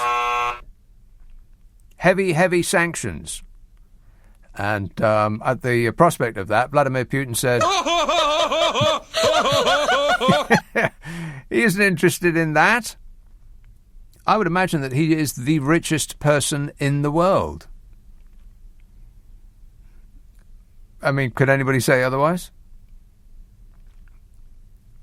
I'd be very surprised if Rootin' Tootin' was not the richest person in the world. I can't remember the exact statistic, but it's something like that house that he's built for himself, that of course he doesn't own. It's owned by, I don't know, his dog walker's secretary or something like that. But only Rootin' can, is allowed to go inside, strangely. I think it's something like 10 times the size of Buckingham Palace. What? I think that's that's about right. His holiday home is 10 times the size of Buckingham Palace, something like that. I mean, that's ridiculous. Who needs that much space? Trev says Putin should do Putin. I love the way the Americans say Putin. Putin, Rootin' Tootin', should do a Johnson. He should invade the Ukraine and then deny it. Mr. Speaker. I can't. That drives me nuts as well. I'm very, very disappointed with the current Mr. Speaker. Hands in the air, who agrees? Now hands up, who's completely satisfied? Overwhelming. Very disappointed. Unless my eyes deceive me, he seems to be a bit of a pushover compared to the previous incarnation. Let's get the old bloke back. Nathan says, I wish people would stop saying up and down the country. Johnson started it, and now even Keir Starmer is saying it. It drives me nuts, says Nathan. What, up and down the country? I've been up and down this country, and people up and down the country are sick and tired of people saying up and down the country. I think you'll find that is a fact. 0345 6060 973, Friday, Saturday, Sunday night at 10. Nick Abbott, LBC. On your... This is LBC from Global, leading Britain's conversation with Nick Abbott. Okie dokie.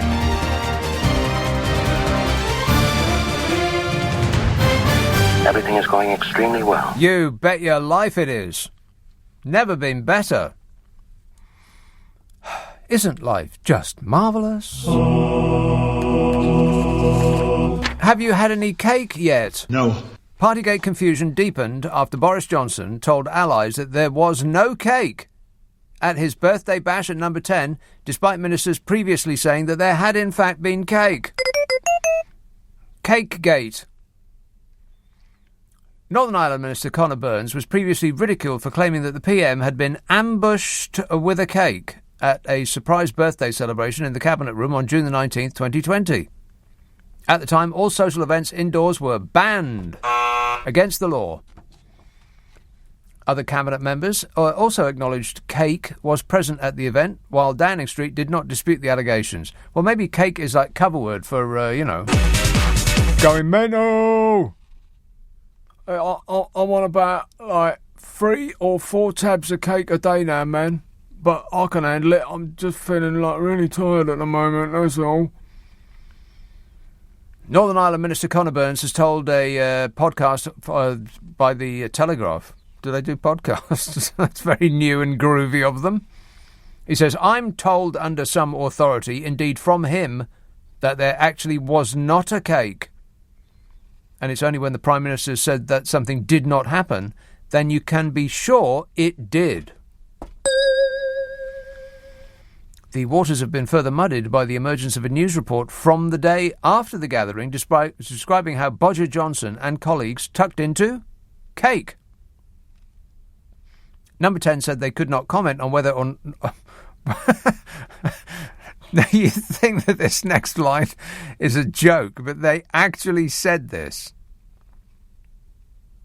Number 10 said that they could not comment on whether or not there was cake until Sue Gray's long-awaited report is published. I mean, OK, now they really are laughing at us.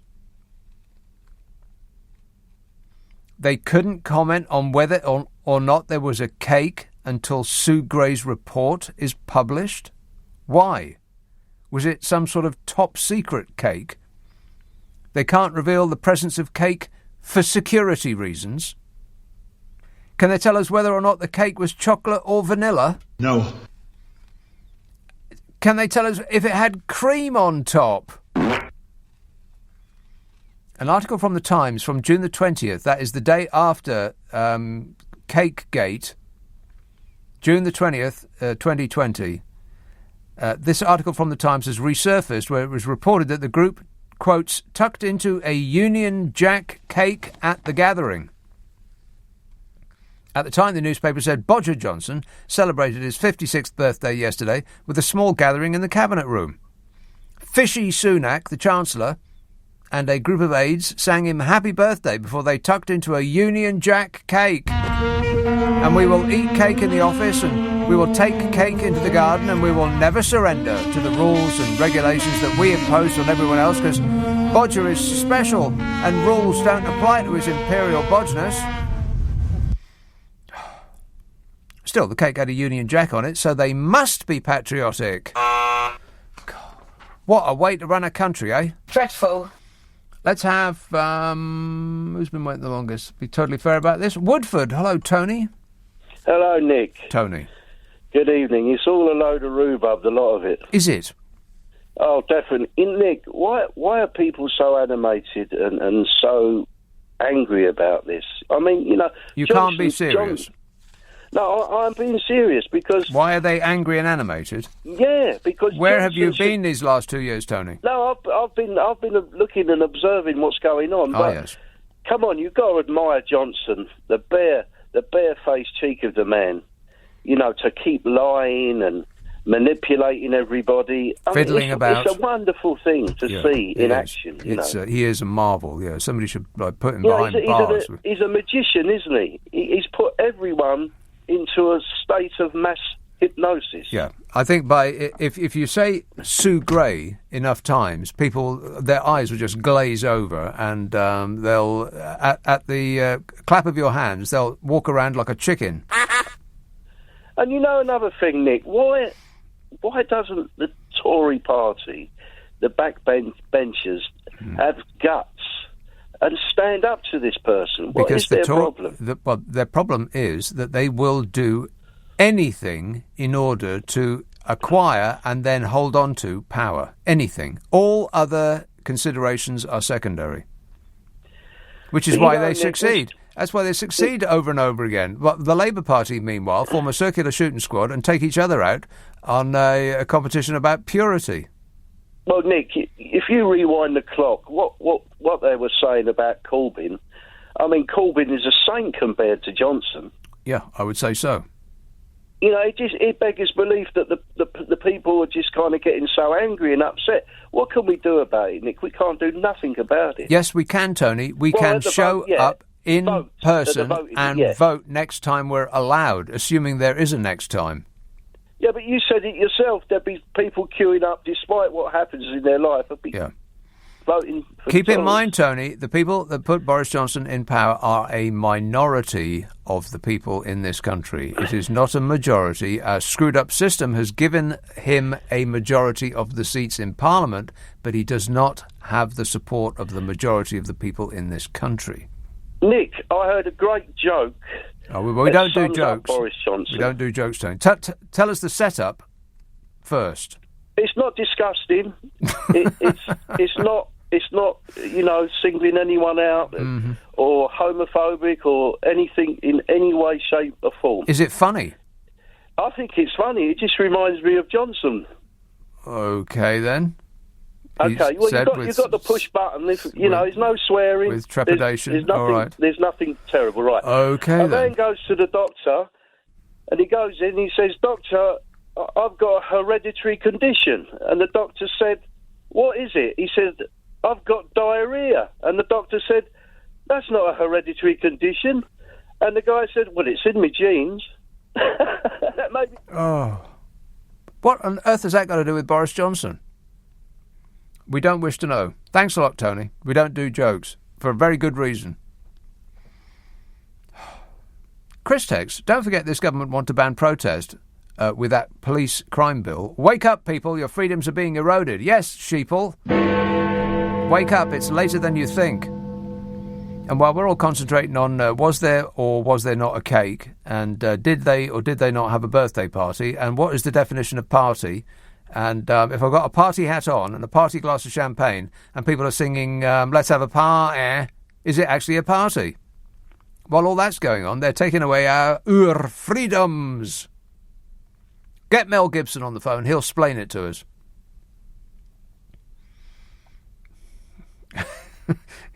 He's busy being drunk and abusive, you say.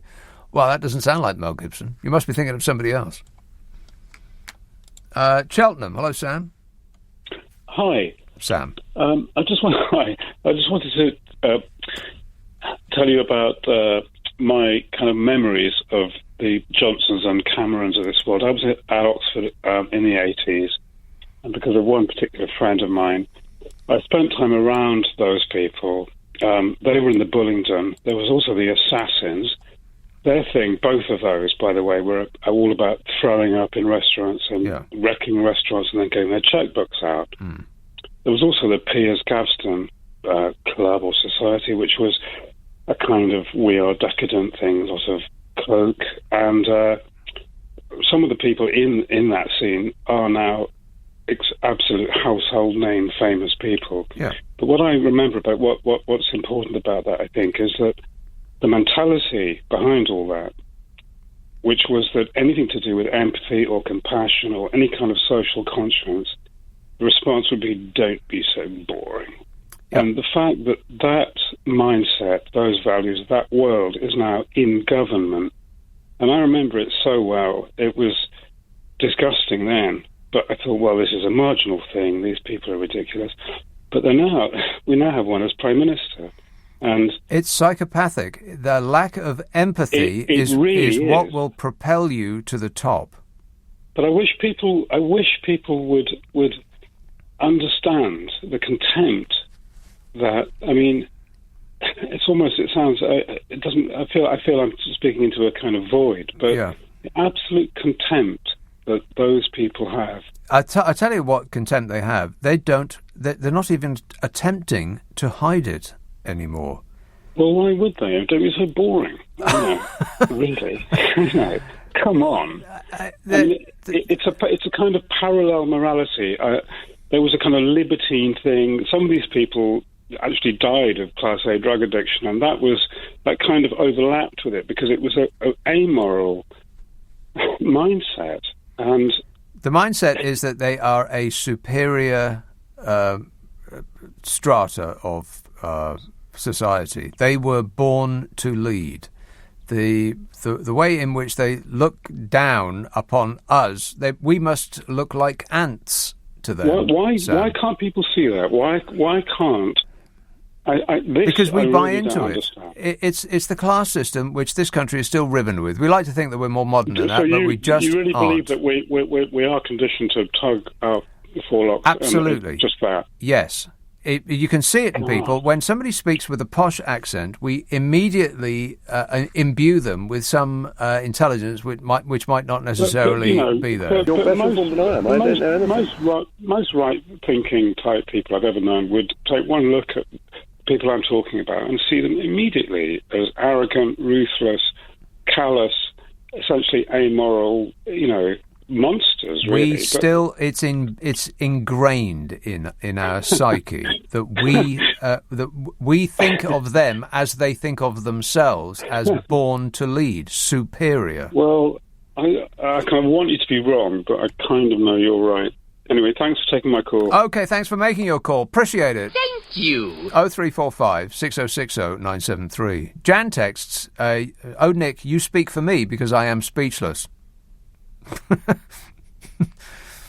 Jan, I want you to go to your window, open your window, throw that window open and yell out, I'm as mad as hell and I'm not going to take it anymore. Well, maybe not now, because it's a bit late and you don't want to upset the neighbours. But, pencil it in your diary for tomorrow, Jan. Well, I don't know, maybe Saturdays. You don't want to upset people on a Saturday. Not on the weekend. First thing Monday morning. Well, not first thing Monday morning. After lunch. Some point after lunch on a Monday of your choosing. I want you to think strongly about doing that, Jan. Promise me you'll do that. 0345 6060 973. Text 84850. It's cathartic, this show. God, I've been wound up all week long. And like I said before, if I didn't have this show, I'd be yelling at the television. It wouldn't really matter what programme was on. I'd put Friends on and I'd be screaming at them. Could I be any more annoyed? 0345 6060 973. Oh, hey, you know what? If this super show goes on too long, and you want to catch the end of it, then you can. The Friday and the Saturday shows get squirted up the internet as podcasts. We take the news and the ads out, which means it takes less time to listen to, so you'll use less electricity, and you won't have to sell your firstborn to pay your fuel bill. Ask for it by name on an internet near you. Nick Abbott, the whole show. Leading Britain's conversation. LBC with Nick Abbott. Would you mind telling me what this is all about? Yes, it's about the destruction of this once fine nation. Thanks for asking. Tom texts, I think people are seriously wounded. They can try their tricks and delays, but this much pain does not easily subside. Oh, don't worry about it, Tom. Something newer in the news will come along and will distract us, like what Minnie Mouse is wearing this year. Have you seen that? I might get to that in a minute. Archie texts, sadly, we lost the wonderful Barry Cryer this week. That has created a vacancy for a speechwriter and policy strategist for Cressida Dick. Would you consider applying? Absolutely. Cressida Dick and her comedy carry-on act with her amusing epaulets, which seem like they're trying to fashion an escape to me, like they're trying to escape her shirt, her epaulets. Those epaulets need correcting. Dagenham, hello, Jackson. Hello, Nick. How are you? Good, thanks. Yeah, it seems to me that the name Sue Gray is repeated at almost the same frequency as the name Dido Hardy was at the beginning of this whole COVID-19 thing. Dido Harding. And it seems to me that it may this report that Sue Gray is going to bring out may be just as effective as Dido Harding was. Harding. Harding. It's hard to believe this whiff of collusion, possible corruption. I think to myself, are we in London, England, or Lagos, Nigeria? Yeah, or Azerbaijan, or somewhere like that. Yeah, it's unbelievable. It is, yeah. In 2 short years, this Prime Minister has turned this country into, well, I just don't recognise it anymore. I really don't. It's like a tin pot dictatorship, like some comedy country out of an old black and white British film about the Foreign Office. What was that film called? Carlton of the FO. It's like that. Yeah. The only thing I think that might keep a little bit of in-depth honesty and into retain our sanity. Report, yes, is unfortunately I have to say his name, Dominic Cumming, because she interviewed him, didn't she? Yes. So the information he gave her might be the only thing that gives that report a little bit of credibility and thoroughness. We're not going to see it in any way, shape or form. We might see the front page and we might see the end on the back, but what's in the middle is going to be right out. We won't be able to be seeing any of that. And Boris Johnson, who previously said, I will, of course, publish the report in full. You only knew that he wasn't going to do that when he said that he would. At the moment that he said he would publish it in full, you knew for sure that he absolutely will not publish it in full. Well, it just sounds like, it looks like, it smells like it's well, if it looks and smells and feels, then it almost certainly is. Yeah, if it looks like that and it smells like that and it feels like that, it probably is that. Yeah. All right. Thanks a lot, Jackson. Yeah, Bodger is going to say, well, I'd love to publish the report that I've just received from Sue Gray. Unfortunately, the Met Police are telling me what I told them to tell me, which was not to publish it. There's absolutely nothing I can do about it because the Met Police told me that I can't publish it, which is what I told them to tell me. It's completely out of my hands. And then he'll laugh over and over again and say, I followed the ministerial guidance at all times. I followed the ministerial guidance at all times. I followed the ministerial guidance at all times. I followed the ministerial guidance at all times. And each time he repeats it, it'll get funnier and funnier, and he'll start smirking and smirking, and he'll be laughing so hard his face will fall off. And then we'll see the evil shape-shifting lizard that lives inside.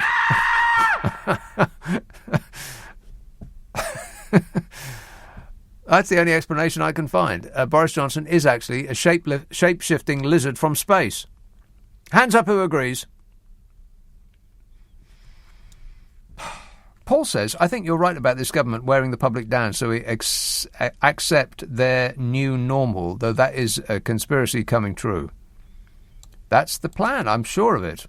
And it's working, absolutely. I mean, the amount of newspaper articles that I've read, I've tried to avert my gaze from, that say this is not what the public want anymore. What the public want is to be is for our vaccine rollout, the success of the vaccine rollout to be reconfirmed. We want the government to be getting along with more important things like, I don't know, dressing up in other people's work clothes for a photo opportunity. The important stuff. Bodger, obsesses about. Saying that a lot. Sending Smug out to, do his smug routine. Like that. Nick texts, my dad used to put horse manure on his rhubarb. I prefer custard myself. These are the jokes, folks. God, the old ones are the best ones. My dad used to put horse manure on his rhubarb. I prefer custard myself. Oh, I don't know, though. I love the taste of horse manure in the morning. Tastes like victory.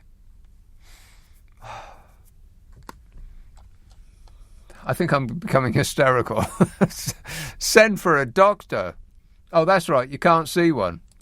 Because, the NHS is safe in their hands. Ugh. They just ignore you now. Like my doctor you can't call them up and you can't go and see them. You can't go in person and you can't call them up. You must fill out a form, and you can only fill out. I know I've said this already, but you can only fill out a form between 8 a.m. and 10 a.m. What? Outside those hours, the form does not exist. So you can't call them and you can't go and see them, but you have to fill out a form to see whether they approve of you going to see them. But you can only fill a form out for 2 hours a day in the morning. And that's not at the weekend, of course. It's during the week. And then you fill out the form and you press send, and I assume it just disappears. It's like an automatic delete. So you think they've got the message, but there is no message. In fact, I don't believe a doctor even exists there. It's just a nice lady behind this plastic shield.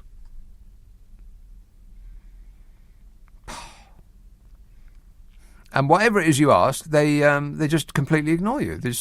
You don't get a response. They say, well, we will respond within 72 hours. 72 working hours. How long is that? Like a week? 2 weeks? How long? I mean, by the time they get back to me, I'll either be cured or dead.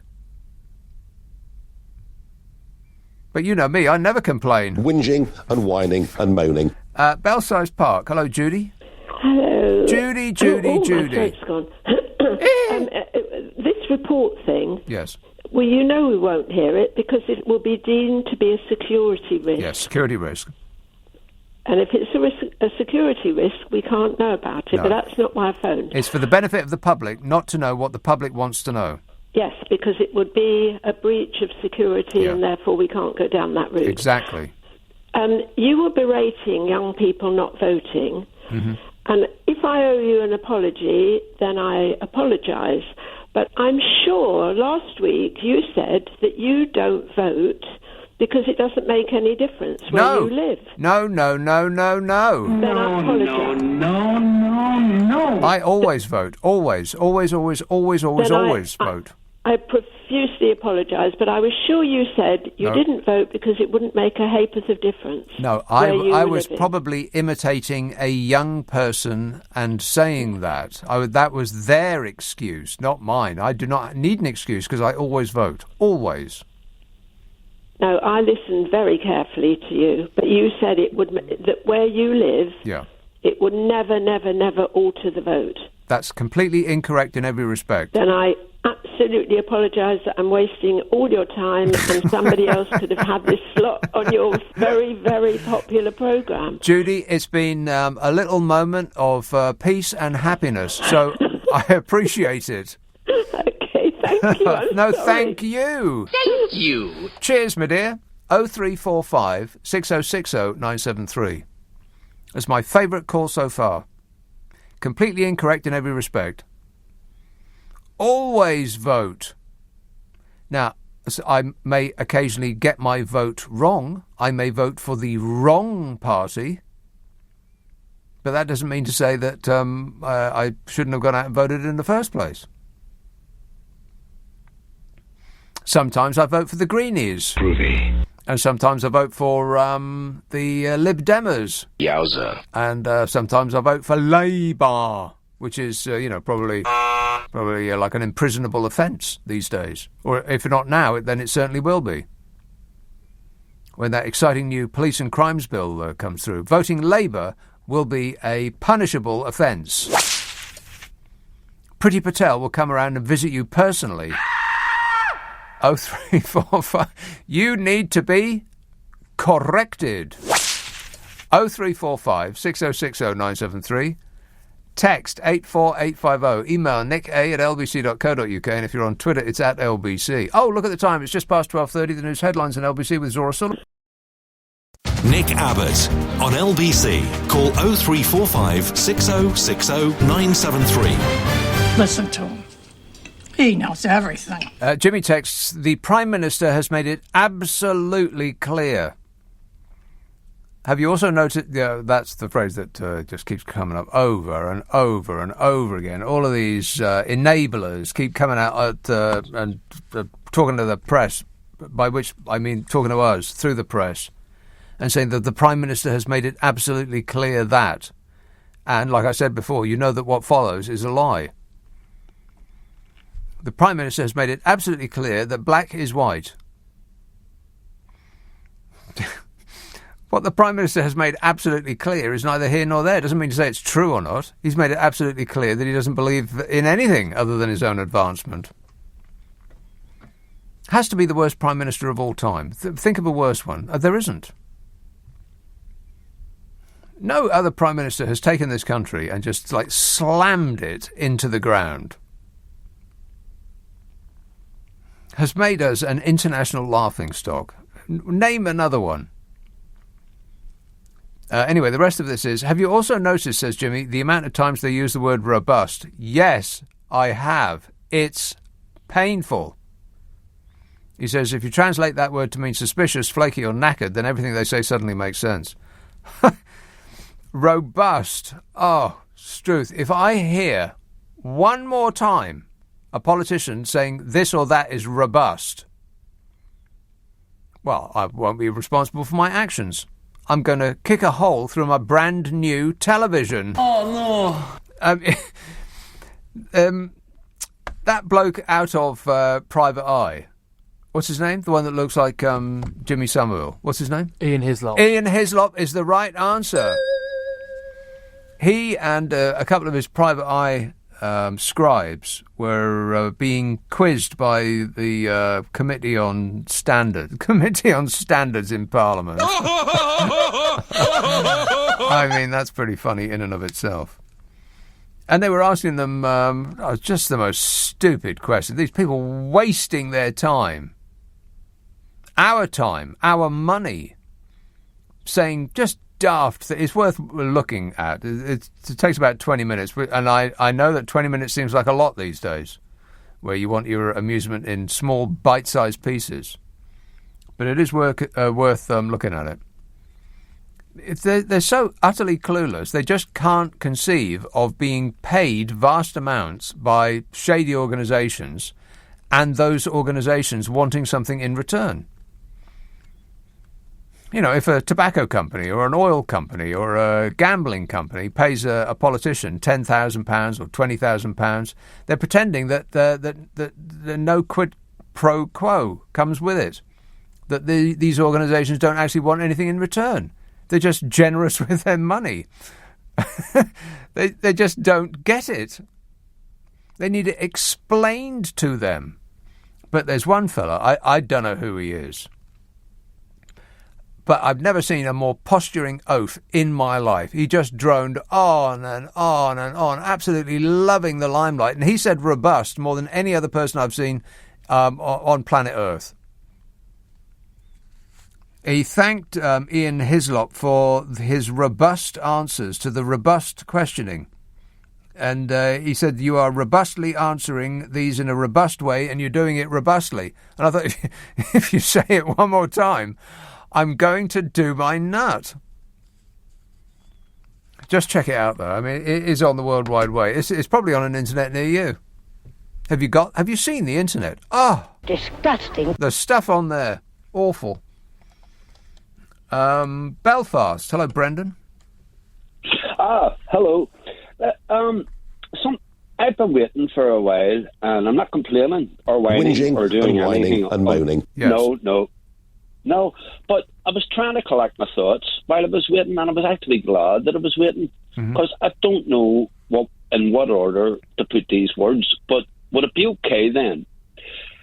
I actually know Sue Gray.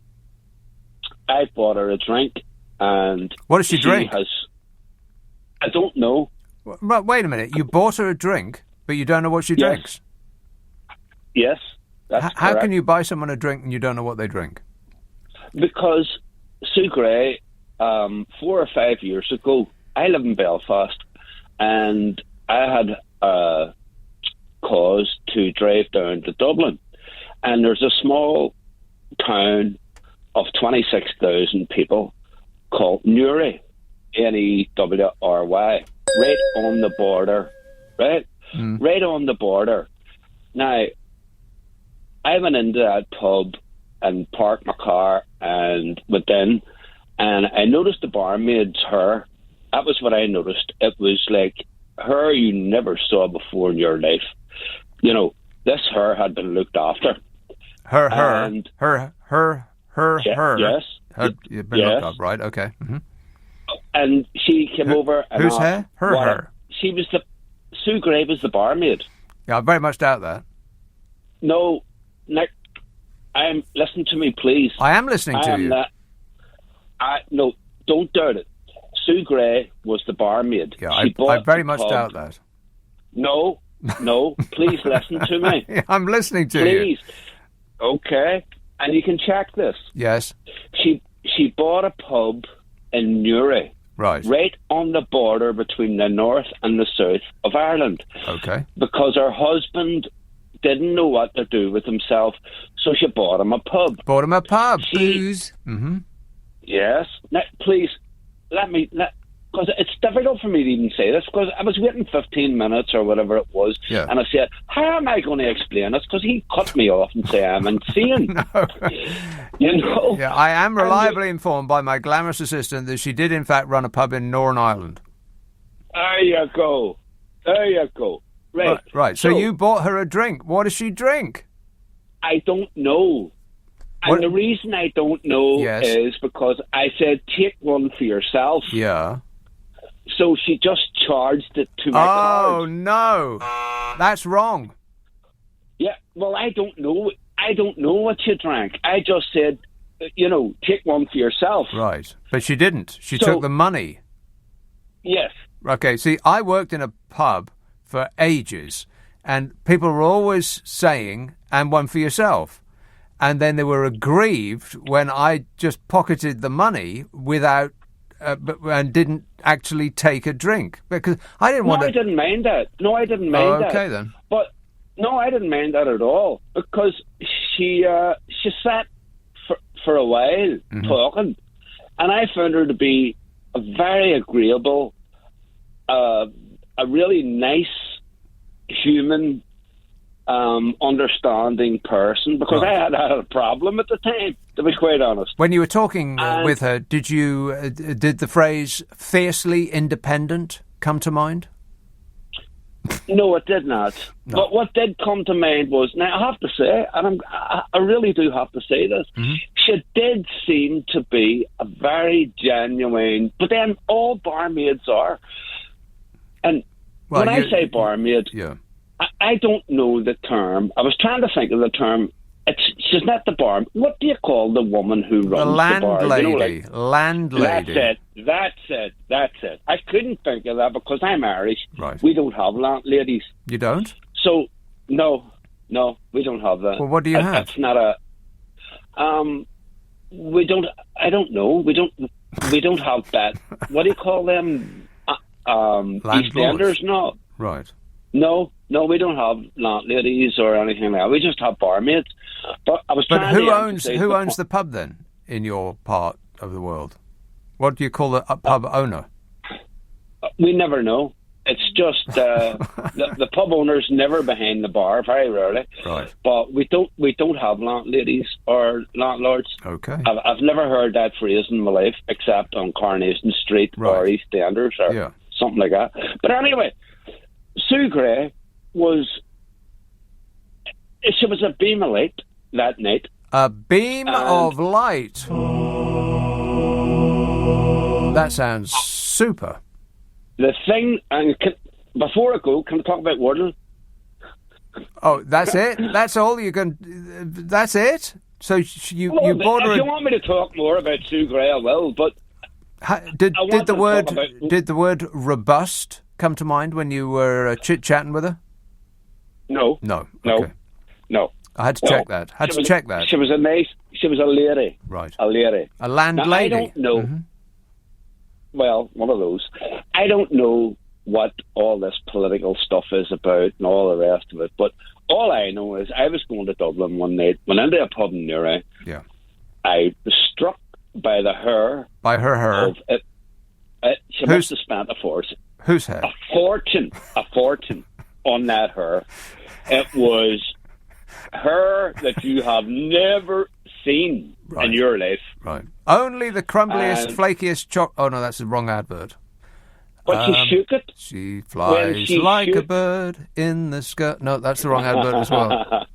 Well, when she shook that hair, I was mesmerised, and it made me stay for 2 pints instead of 1. And then I said... It was like Cameron Diaz. Right. Shake your goddamn hair. Huh. But, so she drew you in with her hair, and you paid twice as much as you ordinarily would have done because of her hair. Yes. Right. And said, take one for yourself, right, so that she would still continue to talk to me. Yeah, I get it. And she did. Okay. And she did, to her credit. So that's it. So can I move on to Wordle? Very briefly. Sentence? Absolutely. Okay. You said today's one got you a bit. Yeah, I only just got in under the wire. It was on my 6th guess. Yeah. I have a friend who's brilliant at it as well, and she said that she just about got it on the 6th, and then I got it on the 4th, and we all perked up. And that was it. It just shows you. You said you got the other previous 2 days in 2 or 3. No, I 2 days in a row I got it in on the 2nd guess, which I have to admit was there's a big degree of luck there. Yeah, big time. But here's my question. Inordinately proud of that. Go on. Can I ask you a question? Yes. What is your opening word? Yeah. I start with, I don't know whether people are supposed to say this or not. Is it like it's supposed to be a secret? No. It gets you nowhere. I start with there's a 5-letter word that has 3 vowels in it, and that's what I start with. Is that roast? ROAST. AST. That's 2 vowels. Oh, sorry. So what's your word? It doesn't really matter what word it is, but you want to start with a word that's got 3 vowels in it. But I'm asking you specifically. Okay then, cause. CAUSE. I'll tell you mine then, just even though you didn't ask. Mine's is notes, NOTES. Right, that's a very bad word to start with. Okay, so did you like my Sue Gray story? No. But thanks for asking. Okay. Appreciate it. Thank you. See, very, very polite.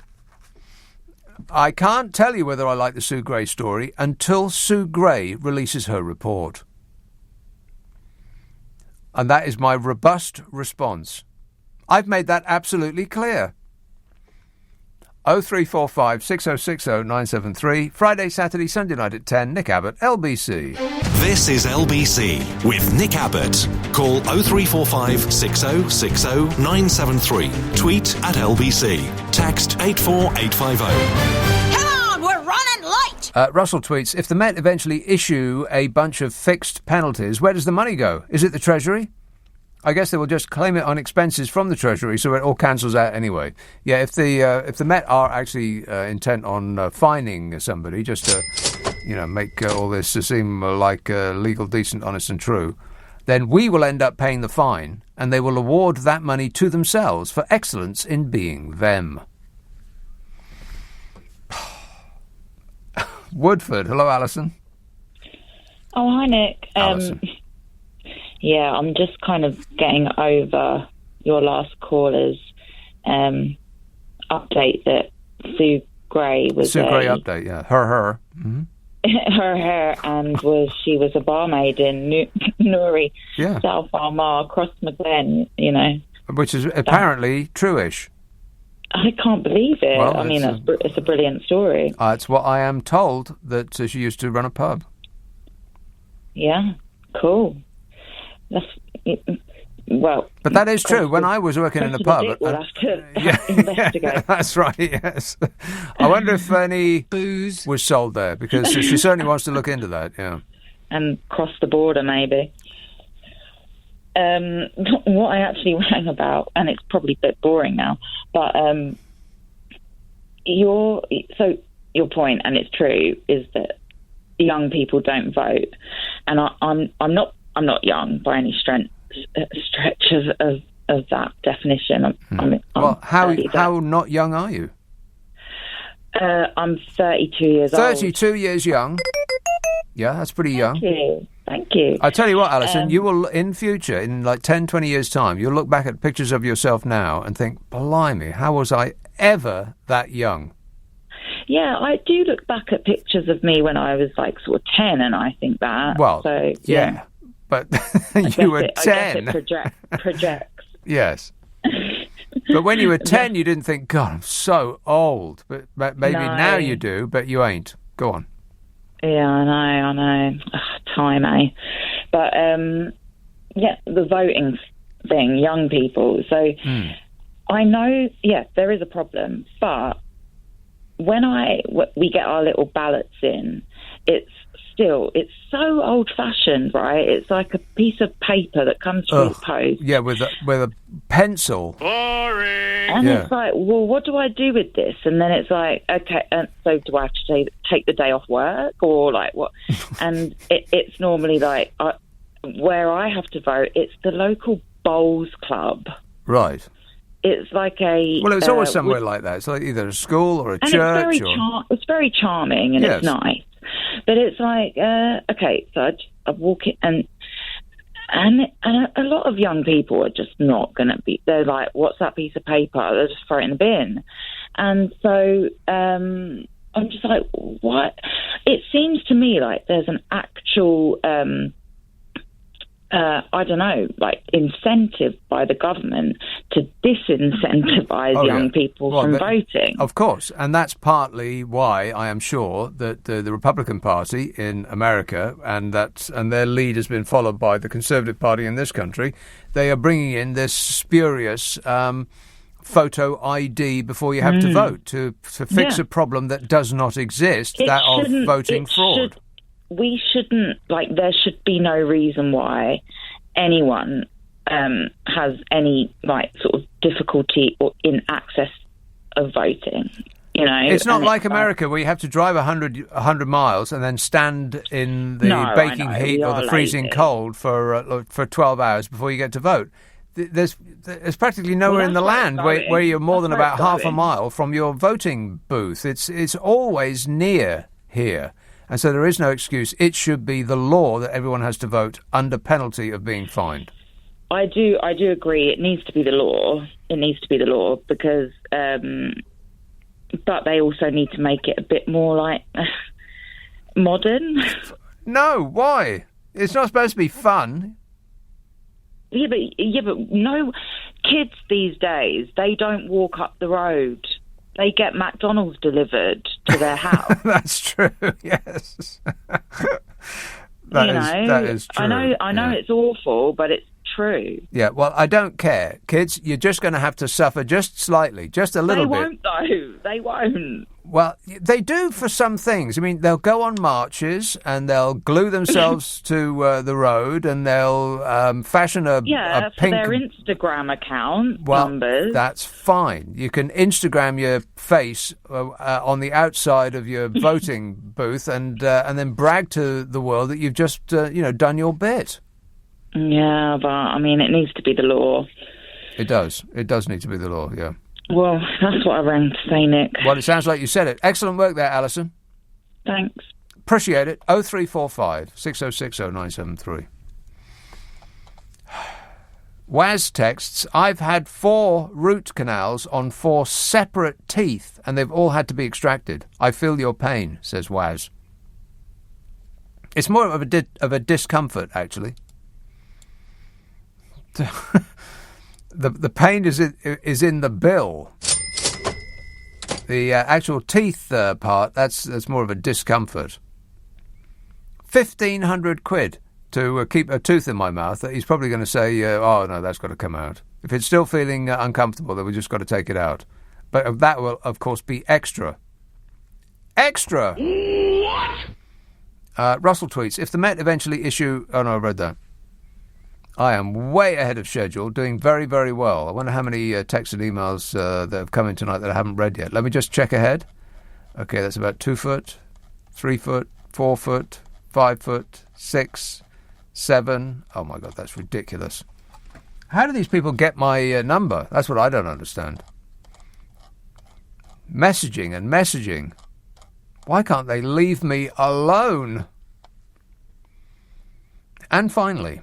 I'll try and get through the text that I haven't read tonight at the very first part of the show tonight on from 10 o'clock.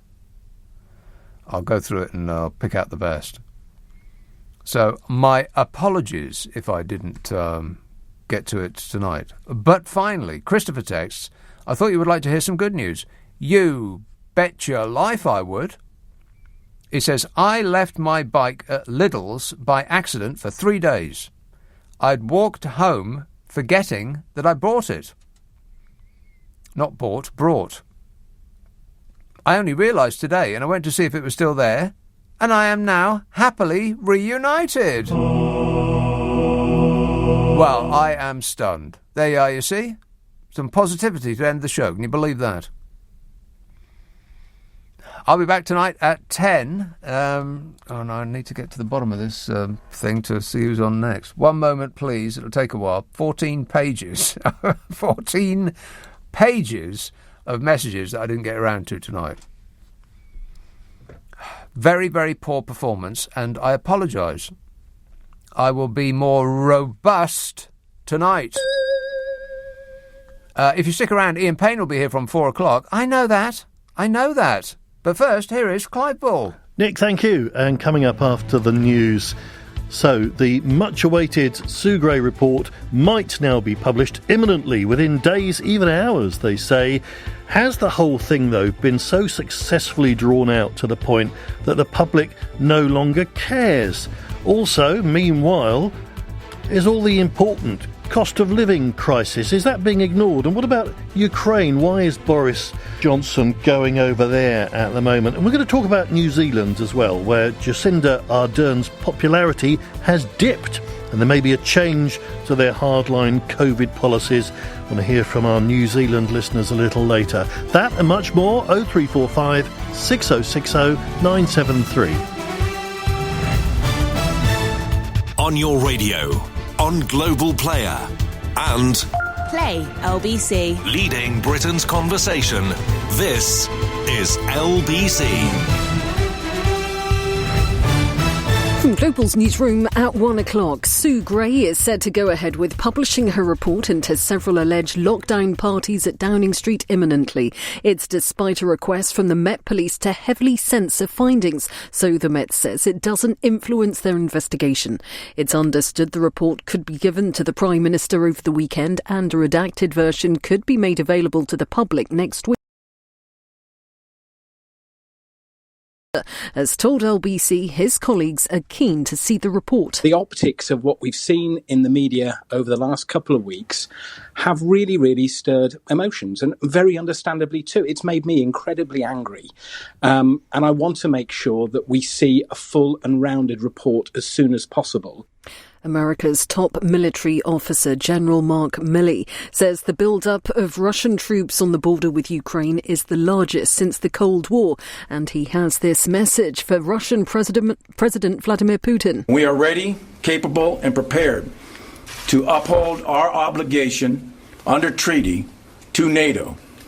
An attack against one NATO ally is an attack against all. The President and the Secretary of Defense have authorized the United States military to increase our readiness in the event we have to reinforce or assist our NATO allies. NATO allies. NATO allies. NATO allies. NATO allies. NATO allies. NATO allies. NATO allies. NATO allies. NATO allies. NATO allies. NATO allies. NATO allies. NATO allies.